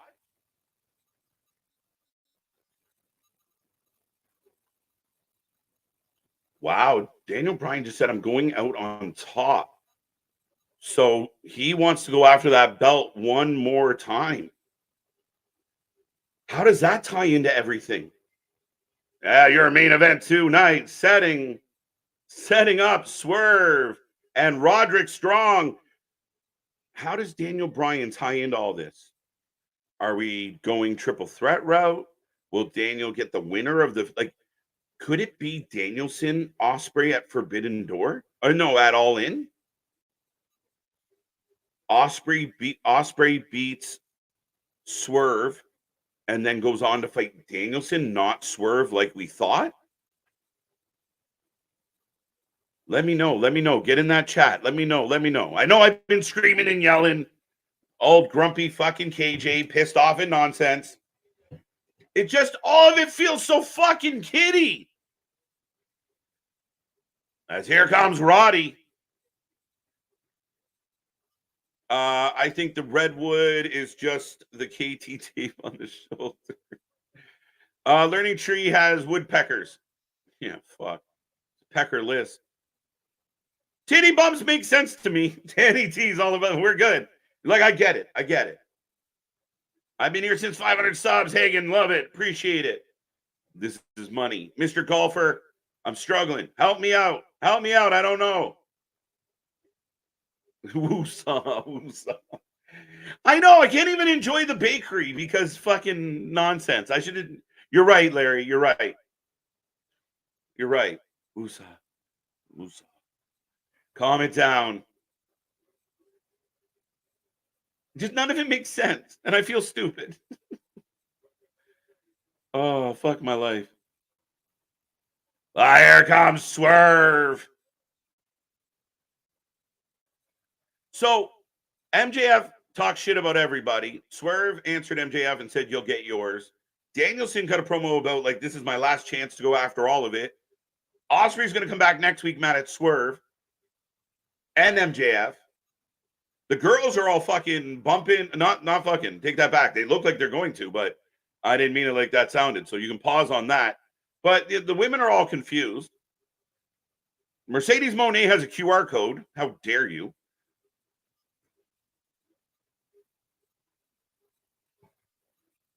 Christian Code invited Private Party next week to the Learning Tree. Oh, fuck. Oh, man, they were stuck. Private Party. Do you remember when Private Party beat the Bucks and they were going to be like the next big tag team in wrestling? They got that big upset win in the initial tournament. Lost to SCU and fucked off ever since.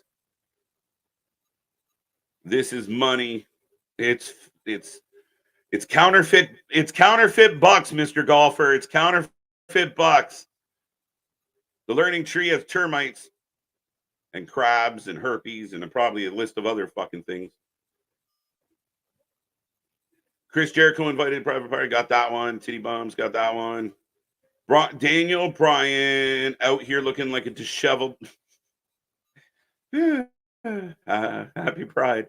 Women's College Softball Championships is on. So AJ, man, I love that. I love it.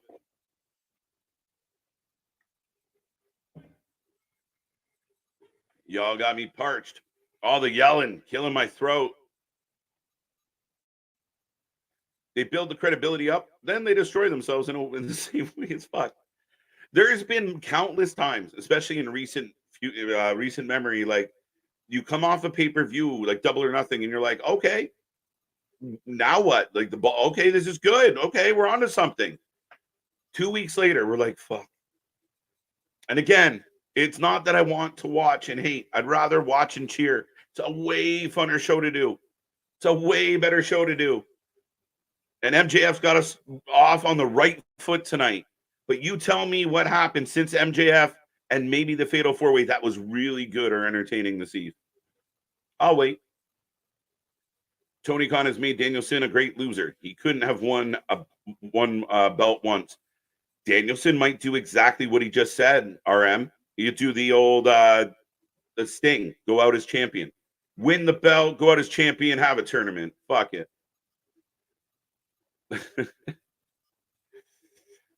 Danielson for the win at All In. That blows my mind because for the longest time, I assumed it would be Swerve and Danielson. If Swerve loses the title at Forbidden Door, are you guys worried about how he will survive moving forward?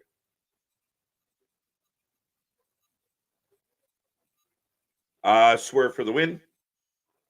Swerve for the win. Prince Nana. By the way, folks, you can get your predictions in. Are you taking Roddy or Swerve? Clearly, it's Swerve. Danielson, I clicked that twice. Son of a bitch. Who booked this shit? Who booked this shit? Eco, welcome, welcome, welcome. If you're new here, make sure you get in the chat. Say hello. Don't be quiet. Don't be shy. And if you haven't clicked that thumb yet, do so. Make sure you subscribe as well. Click that little bell. You never know when we're going to pop up. KJ, we wouldn't watch if you weren't angry and yelling. It's part of your charm, bro. Nothing but love, MD. Nothing but love, man. This is all. Listen, if the camera was off, that's what I'd be doing. I'd be sitting here by myself, just yelling at the TV. I'm just happy I got Nick, Anthony, and all you guys to do it with. Gurley's like, no, I don't want to hear this shit anymore. Danielson has full brought into TK's idea of all that matters is a great match, and he does. But okay, so I understand that, kid, and I understand that's his take. But I will say this again, because a lot of people say it all, but we get really good matches. The matches, I mean, I can tune into a House of Glory show. I can tune into a Wrestling Revolver show and get the same quality of wrestling matches. And I would argue, like, what Triple H is doing right now, we are getting good matches on Raw. We're getting good matches on SmackDown. Quality matches, quality competitors. So you're losing they're losing ground on that. Yeah, you know, we don't really dig into the entertainment stuff. That's not really our thing. We just really want the work rate and do good in the match. But then you've given us shit matches. You're telling me I got to sit through a Jericho Hook match because why? Help me. I got to sit through Jay White Commander? Why? That's not what I want. I can't wait to tune in for Braun Breaker Tozawa next week. No. So if you're going to be the channel, the sports-based wrestling, where the best wrestle, give it. Go full out. Give us the matches. But the matches have to live up. If you're not giving me any story, the matches have to cook. Not 2 matches out of 6 or 3 matches out of 12. I need the whole fucking show to click. Swerve for the win. KJ needs a timeout. I got a problem solver. Much better. Adam Cole, baby. Oh, never mind. It's right. As the Kingdom did show up, by the way. I feel like it'd be short-sighted to have Ospreay win the title at Forbidden Door as opposed to at All In. Why have that moment at B pay-per-view instead of the biggest pay-per-view in hometown? That's what I mean. I think, again, it might be a little short-sighted. And again, I think it's going to destroy Swerve. So unless Swerve wins, that's like, could it be a triple threat at All In? Swerve, Danielson, Ospreay? Doesn't sound terrible. The MJF segment is definitely the best thing that happened on this episode. but I wish his next rival was someone more exciting. I don't like MJF. Fair enough. Did you mean you don't like Rush? You came full circle there. It was a good promo, but you don't like MJF. Fair enough. I wish there was somebody better. But again, again, in trying to avoid all the complaining, I was trying to give them the benefit of the doubt. Thought they did a good job. Gotcha, Tevin. We go to pitcher and pitcher right now. Roddy on the floor on the outside, folks. We are in the home stretch, the final few minutes. We'll see if there's any bleed over, but I don't think Tony announced any, so probably not. Swerve for the win. There you go. Gotcha. Yeah, again, Rush, based on his booking, wouldn't have been my first pick. But like we do sometimes with AEW is, we don't like how we got here, but we're here. Let's enjoy ourselves and see what happens. So that's how I'm approaching Rush. Back to the basics, pushing Will Ospreay too fast. Basically a gymnastic Goldberg till another disowned WWE superstar appears. That's a really strong take. I mean, it's hard to really debate it or argue with you, Rich. Yeah, again, he doesn't. If he's going to win the world title, he didn't need the IC title now. Unless like we thought maybe, okay, Swerve finds a way to win at Forbidden Door. They have a rematch at All In. There you go. And to be honest, in 2024, and I'll ask this to the fans. Actually, I will put up a poll because why not? I've only done it once tonight. What would you rather? What would you rather? Swerve v. Ospreay? Or would you rather Ospreay versus Danielson?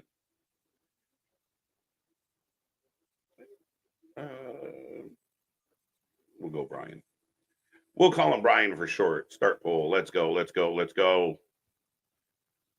No Mercedes Moné. Well, we got a little bit of a, I don't know what the fuck that was. Again,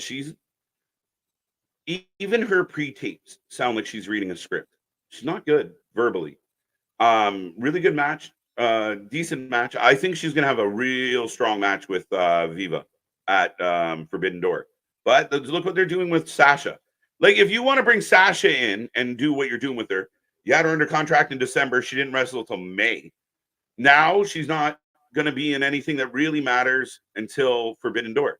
Spread her out. Why can't you do that with Ospreay? Why can't you do that with Swerve? Fuck, why can't you do that with Jericho so I don't fucking hang myself? Kidding, folks.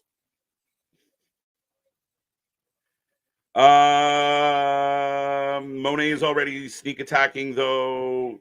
All right, Richard, step away from the bong. Whoever took their like back, you need knee pads. Did I say something that made someone unthumb? Put your thumb back. Pause. So now only you shorting Swerve. Not only are you shorting Swerve, AEW is going to short Ospreay to give it to Danielson just to retire. They did it with Sting. You had a really good tag team in Ricky Starks, Big Bill. You took the belts off them for no reason. Gave the belts to Sting and Darby so Sting could retire a tag champ because, you know, Sting's big, you know, really known. Yeah, I remember when he was with Hellwig back in the fucking 70s? It didn't make any sense. Then we have the tournament. The Bucks win it, which we knew they were going to. And I feel like they could do the same thing with Danielson. He wins the belt just to give it up. As Swerve cooking. Ospreay versus Danielson, I'd rather have, again, All In.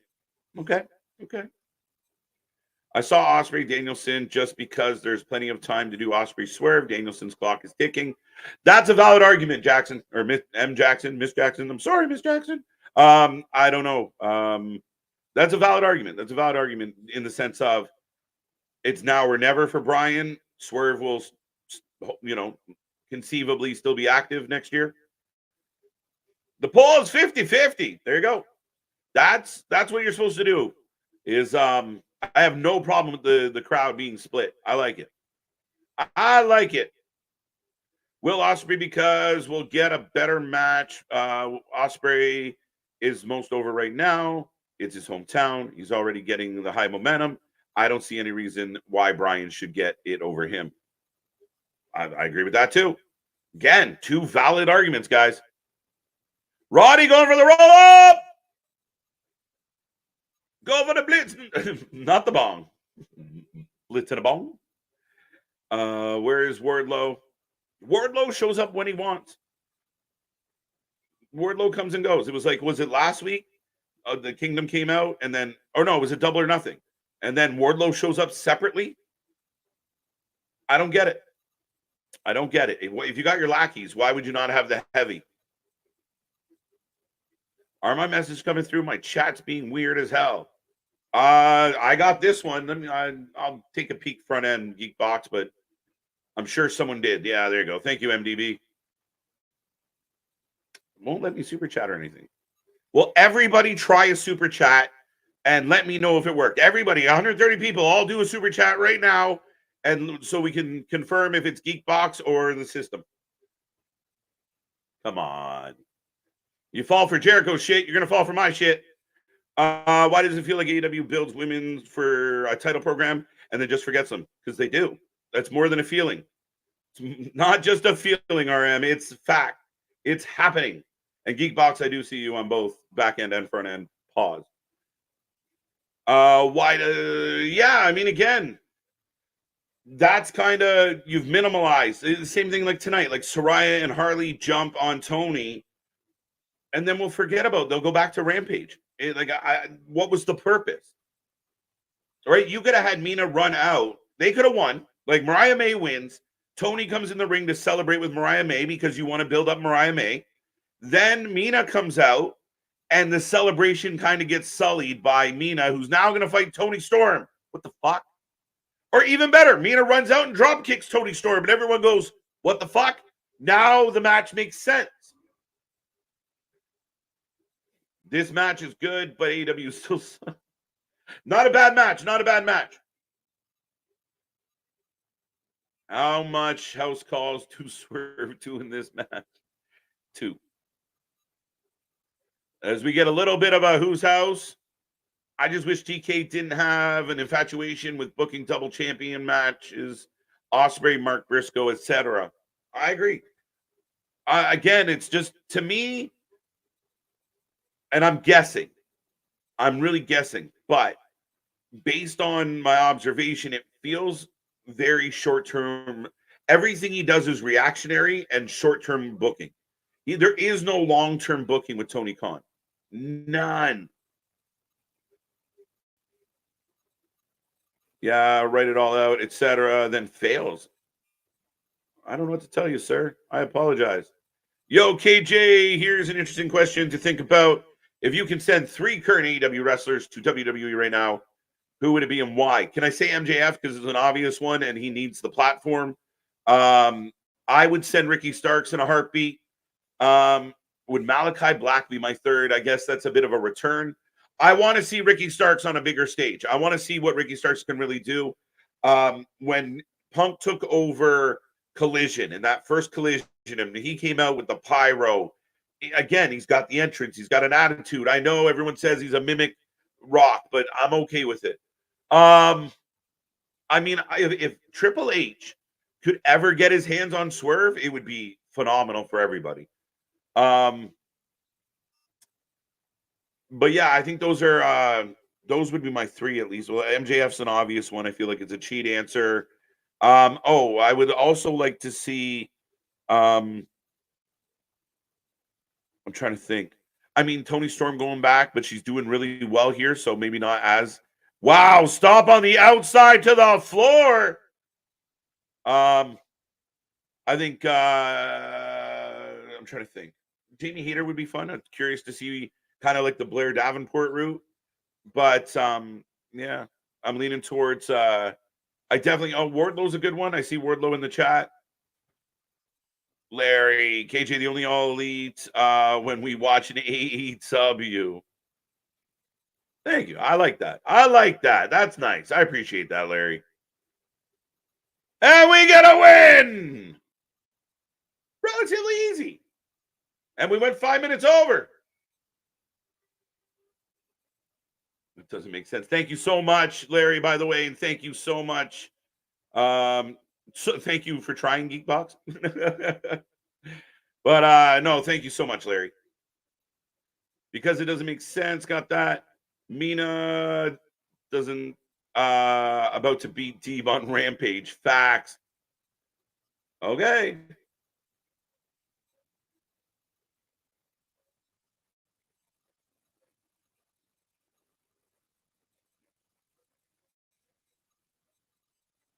Deeb against Mina. Oh, wrap it up.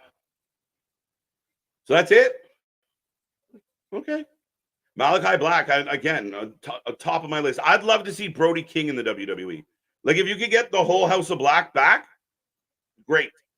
Even though you never had, oh, Grandma feeling it. Let's go. Grandma swears when she drives, not on purpose. MJF, Ricky Starks, Wardlow, good shout. Ricky Starks is on the top of my list. Match of the year. There you go, Mr. Golfer. I can hear all that tongue in cheek in that comment. Ricky Starks and Malachi Black, Wardlow, waiting on for the call.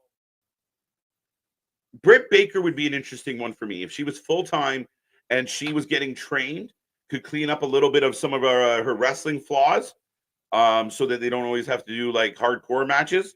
But Britt Baker's a good shout for me. But ladies and gentlemen, AEW has gone off the air. Dynamite in the books. Swerve gets the win. Bit of a flat ending, but not bad overall. Let me know in the chat. Rating out of 10. What do you think? How did you feel about the show? What did you like? What didn't you like? Again, AEW is a bit of a mind fuck. And there you go. Adrian says it. It's got a very bipolar vibe. It all depends. Like Tony writes half the show and then writes half a show later when he's on the good. I don't know what to tell you. I figured it out, guys. Tony knows the show is bad, and it's all just been a really bad rib for two. It's a rib. It's all a rib. It's a joke. Good to see you, Stoner Jesus. Definitely high thoughts with Stoner Jesus. It's all a rib. It's all a rib. Again, like both of you, I mean, again, it kills me that the show starts off well. It starts off strong. It's positive. Good vibe. We're rolling. All right, let's go.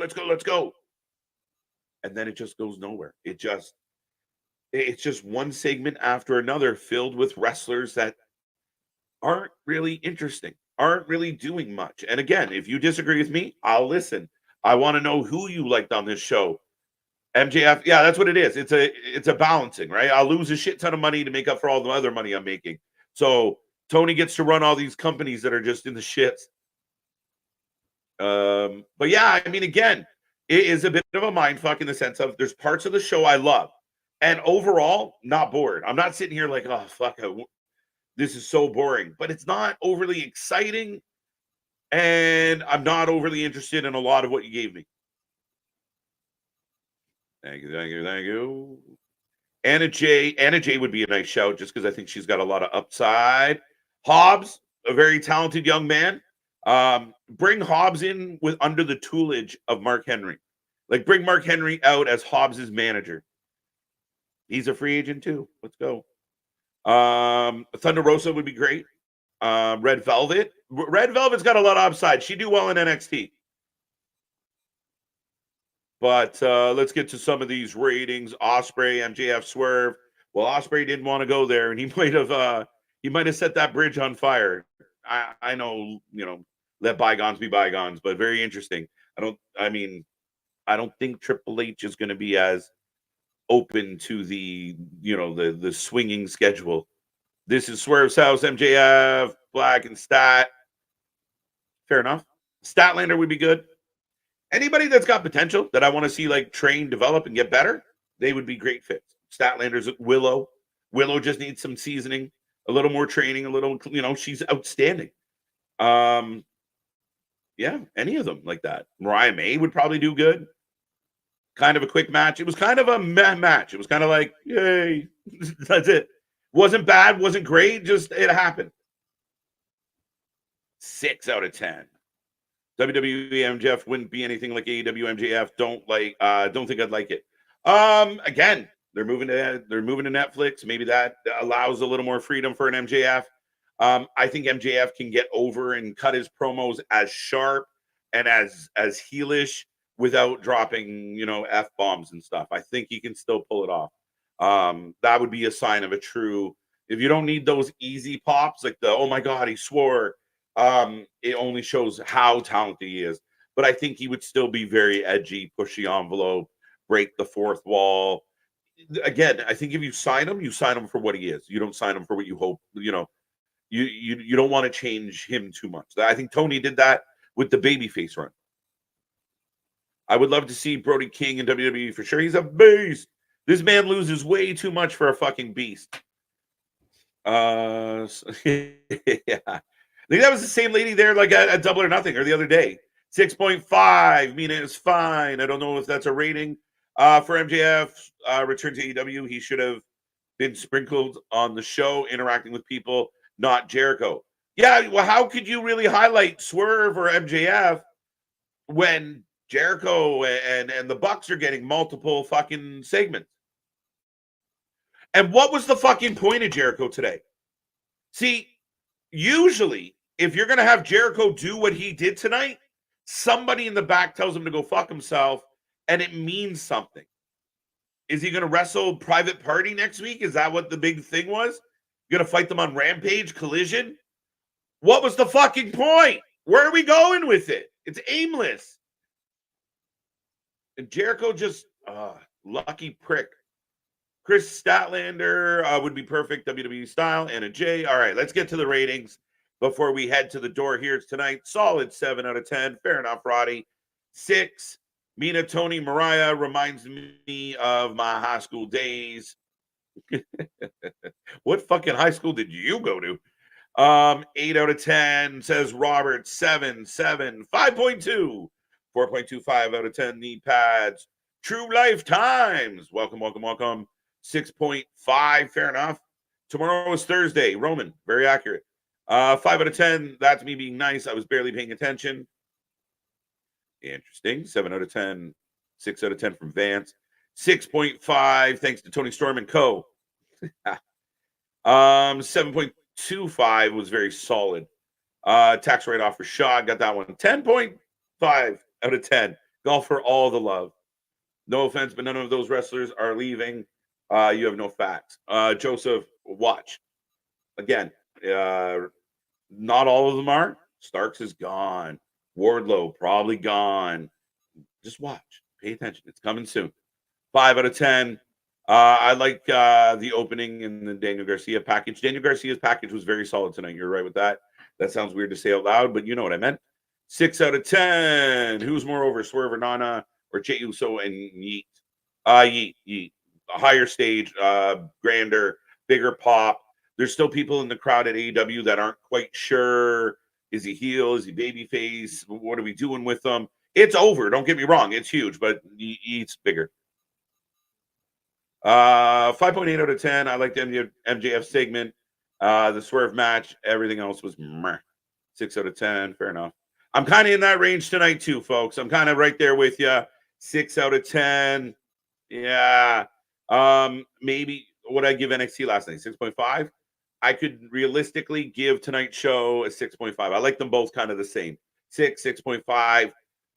Nothing special, nothing horrible, nothing great. MJF killed it. Danny Garcia promo package was decent. Solid for Danny, trying to push him as a babyface. The women's stuff made no sense. Jericho, you lose tons of marks for that. The Young Bucks suck. Yeah, no. 6 seems fair tonight. Again, unless I missed something, Fatal 4-Way was solid. Probably match of the night. It was better than the main event. Swerve is a great AEW champion. Somebody tell Tony Khan that. Somebody let Tony know. Tony's the one that doesn't seem to understand that. 4 out of 10. AEW has to be more creative. I feel like one person is doing the shows and one person is doing the pay-per-views. No, see, I think Tony, what happens with Tony Khan is the pay-per-views, because you get to look at them in their own little bubble. You can watch a pay-per-view kind of under a microscope of whatever happened before and whatever's going to happen later. Fuck it. Let's just watch. And because any idiot could put Osprey and Danielson or fucking you name the combination to get a good match. So that's where he'll get a series of good matches on the pay-per-view because no story, like it's that simple. The rest of it, I don't know, man. The guy needs help. Let's just be real. He needs help. Good night, Brandon. Thank you for being here. Thank you for joining us. 5 out of 10, 5 out of 10, 6 out of 10. The fix for the AEW is to hire someone. Again, yeah, in an ideal world, yes. If Tony could delegate and have people come in and contribute, the problem is they can't do that. And they can't put the pace back in the tube. And that's the dilemma they're in right now, Tony, is if you brought in somebody, like let's say a veteran guy, the guy that's really over, that's selling more T-shirts and causing more ratings than you've ever had. Say you bring in a guy like that who looks at people and says, that's probably not a good idea. Maybe this could be better. They just push him out. And a lot of wrestlers like a Mark Henry, they had Arn Anderson. They got Jerry Lynn back there. They've had very knowledgeable wrestling people involved. Jeff Jarrett's got knowledge. Jay Lethal's got knowledge. But then the egos. Who's going to tell Chris Jericho that's stupid and we're not doing it? Nobody. Who's going to tell, the Bucks, this is stupid, we should do something else? Nobody. So it doesn't matter who you bring in. The buck stops with the Bucks and friends. MJF is the Triple H in AEW. Not quite. No. Rhea and Buddy versus Liv and Dom. I'm down, Kyle. Let's go. What the heck are you talking about? WWE is so overstacked, so many not being used. Ooh, not incomparable. Not incomparable, Cortez. Brody and Braun. Wow, what a tag team. That'd be interesting. I'm wondering if Jericho doesn't have some sort of creative control. 100%. Jericho Hogan, guys. That doesn't work for me, brother. It's Jericho Hogan all day long. Jericho was rubbing his bad gimmick in our face all throughout the night. And some people out there are going to say he's doing exactly what he thought. He's getting the reaction he expected. I've explained this, and I'm going to explain it one more time before I say goodnight. He did it because it was already happening. He didn't make this character up, and then the people started booing him. This is his way of getting people to say that. Well, he's doing it, that you're supposed to be annoyed. No, what he did tonight was bad enough to stop watching AEW. It was bad enough to quit on the product. It was fucking horrific. It's not over the top, campy in a way that boo. It's fuck this. This is stupid. I am out. It's embarrassing. I'm embarrassed for Jericho because for years I cheered for that man. And I would expect that somebody that deserves to be a Hall of Famer knows better. But the fucking hair dye and the money has gone to his fucking head. And we're going to have to put up with this bullshit for another 8 fucking years. You guys got me watching a lot of MLW since you told me I could watch it for free on YouTube. There you go. We like to expand the wrestling horizons. 6 out of 10 from John. There were 8 15 segments. 3 segments were only good. That's valid. I'm with you, Joe. What is your pick for the Stanley Cup? I'm going Oilers. I'm going to be in tough, but I'm going Oilers. We need the cup north of the border. It's been too long. So we all become kind of Team Canada fans at this point. So won't make this a long answer, smile mark, but can Barkov and the shutdown guys on Florida stop? I mean, Dallas was supposed to be the team that was perfect to beat Edmonton. Edmonton got through them. Florida takes a lot of penalties. Will that cost them? The big X factor for Florida is Bobrovsky versus Skinner.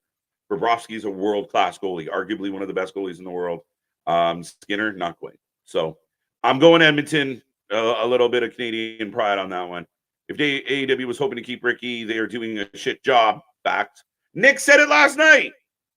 Tony Khan says in an interview, oh, we love Ricky Stark, so I can't wait to see him more on the show. Motherfucker, you booked the show. This is your show. Why are you telling us like you're waiting for him to show up? So full of shit. He's a baby heel. 6.5. Way too much Jericho. Wardlow and Starks both signed AEW contracts. We'll see. New contracts. Have not seen that officially at all, and I'd be shocked if Starks did. Wardlow maybe, Starks 100% not. 6.5, too much of the learning tree in Jericho. I'm with you, Steven. I agree with that. Soraya beating Mariah May genuinely made me mad because I know Soraya won't be using any of that momentum. Fact. So Soraya picks up a win, but it's meaningless. And Mariah gets hurt losing and becoming, the middle bosom in a threesome. You heard me. Oddly enough, not Soraya. Ironic. Daniel Garcia is going to have a very long career, and I would not always be with AEW. Daniel Garcia's got a good career. Daniel Garcia is an example of a guy that should be in Ring of Honor with Yuta, with the Hook, with all this young talent. Ring of Honor Rampage every Friday, just like NXT. Make it must-see TV. Let the young talent, the future talent, bang. The hopes of Mariah beating Toni Storm one day is shrinking. Well, again, because now you muffled the gimmick. So now Mariah May is going to kind of have to go heel against Toni if it's going to work. I guess. I don't fucking know. I'm confused. Who writes this crappy? Yeah, no shit. All these matches scream Swerve losing to Ospreay. It scares me. Yeah, probably. All right, I'm going to click through a few of these, folks. Last call on the chat. I love that you're still blowing me up. I love that there's still almost 100 people hanging out this much after the show. Last comments, if you want to say goodnight or whatever, I'm going to click through a few more, and then I'm going to shut her down. I'm going to tap out. Tomorrow we are back for our NXT Battleground preview show. Do not miss that. And click all the buttons. Join the family. We are the Wrestling Utopia. I loved hanging out with everybody here tonight, but with the roster AEW there's no reason why their shows should ever suck. That's it. That's right there. And if anyone's ever been a sports team that has had a stacked roster and a shit coach and things don't work, that's what this feels like. You have a stacked roster and a shit guy running it, and it's showing. You can't keep bragging. You've said it millions of times. We have the best roster in wrestling. Fucking prove it. Actions speak louder than words. Put it in action, Tony. And if you're not, it's because of you, not because of them. They prove if you put them in a ring, if you put them in the ring with each other, they'll bang. Now you got to do your fucking job or pay somebody to do it for you. Why isn't Tony's a fucking billionaire? Why doesn't he pull a Drake and just get some ghostwriters? Here, write this shit, but don't tell nobody. Which he might have. It might be Meltzer. That's the fucking problem. Tony and Vince had the same ego problem. I said it. Tony's becoming more Vince by the day. Each week, he is more Tony McMahon than he is Tony Khan. AEW went to the shit after CM Punk left. The Punk thing didn't help. The Punk thing really hurt the fan base. Split the fan base, and everyone who was cocky and said, oh, no one cares about CM Punk. The minute he went to fucking, he took numbers with him, didn't he? Pardon me. Who's going to stop AEW from itself? Nobody. Nobody. Let's go. I will tell Jericho he sucks. Do it, Danny. Let him know. Let him know. TK doesn't want to tell him the business isn't the same as when he watched it as a kid. That's part of it. But also, you also won't let people tell him that his favorite, like what he's developed in his mind as his favorite doesn't mean it's everyone's favorite. And that's the end of the day. That's why we watch all the wrestling. I have favorite shit. Nick has favorite shit. You, the fans, have favorite shit. So we watch all the shit. Tony just wants you to watch one niche little pimple, and he spends way too much time listening to assholes like Meltzer who don't know a fucking wrestling ring from a fucking playpen. For the Soul women's match, I was disappointed. Deanna, Thunder, Frost, Haya. Yeah, amen. Why can we not have 2-3 women's matches? So anybody that wants to talk shit about the other company's women's division, look how much it's getting booked. Look how much it's highlighted. Look how much important shit they're in. Bum, bum, bum. All right, ladies and gentlemen. New member. I love it, Steven. We appreciate it. We appreciate it. Love it. The members are growing. We got members-only streams coming back. We haven't done one in a hot minute since the first one. So episode 2 of the Bacon Club coming soon. Jared Hogan has go away heat. Facts. And nobody's willing to tell him. Nobody. Jay Lethal, Eddie Kingston. Nobody in the locker room says, Jericho, what the fuck are you doing? Nobody. Jericho has been asked to retire as a babyface. No, I can't beat up Jericho anymore. This is my show. I booked the show. 100%, JV. All right, ladies and gentlemen. I thank everybody for joining me here tonight. 129 likes. Not bad, not bad. I appreciate it. Wrestling for Life over everybody. Let's go. Let's go. Good night. Remember, KJ says the wrestling may suck. The stream never will. Kyle, it's fact. And we proved it again tonight. But I appreciate everybody who's still here, everybody that tuned in. If you're watching the recording, thank you for that too. Go check out our archive. Go check out episode 1 of Wrestling News. Go check out Anthony's review of TNA. Go check out all our stuff, our shorts and everything else. But thank you for joining us. Be a part of the family. Be a friend. Tell a friend. Tony Khan, thank you for trying tonight. You might have missed the mark in a lot of ways, but it's always fun here, folks. We're going to continue watching more live wrestling than anybody else out there. Come back tomorrow, and until then, I'll see you on the flip side. Thank you.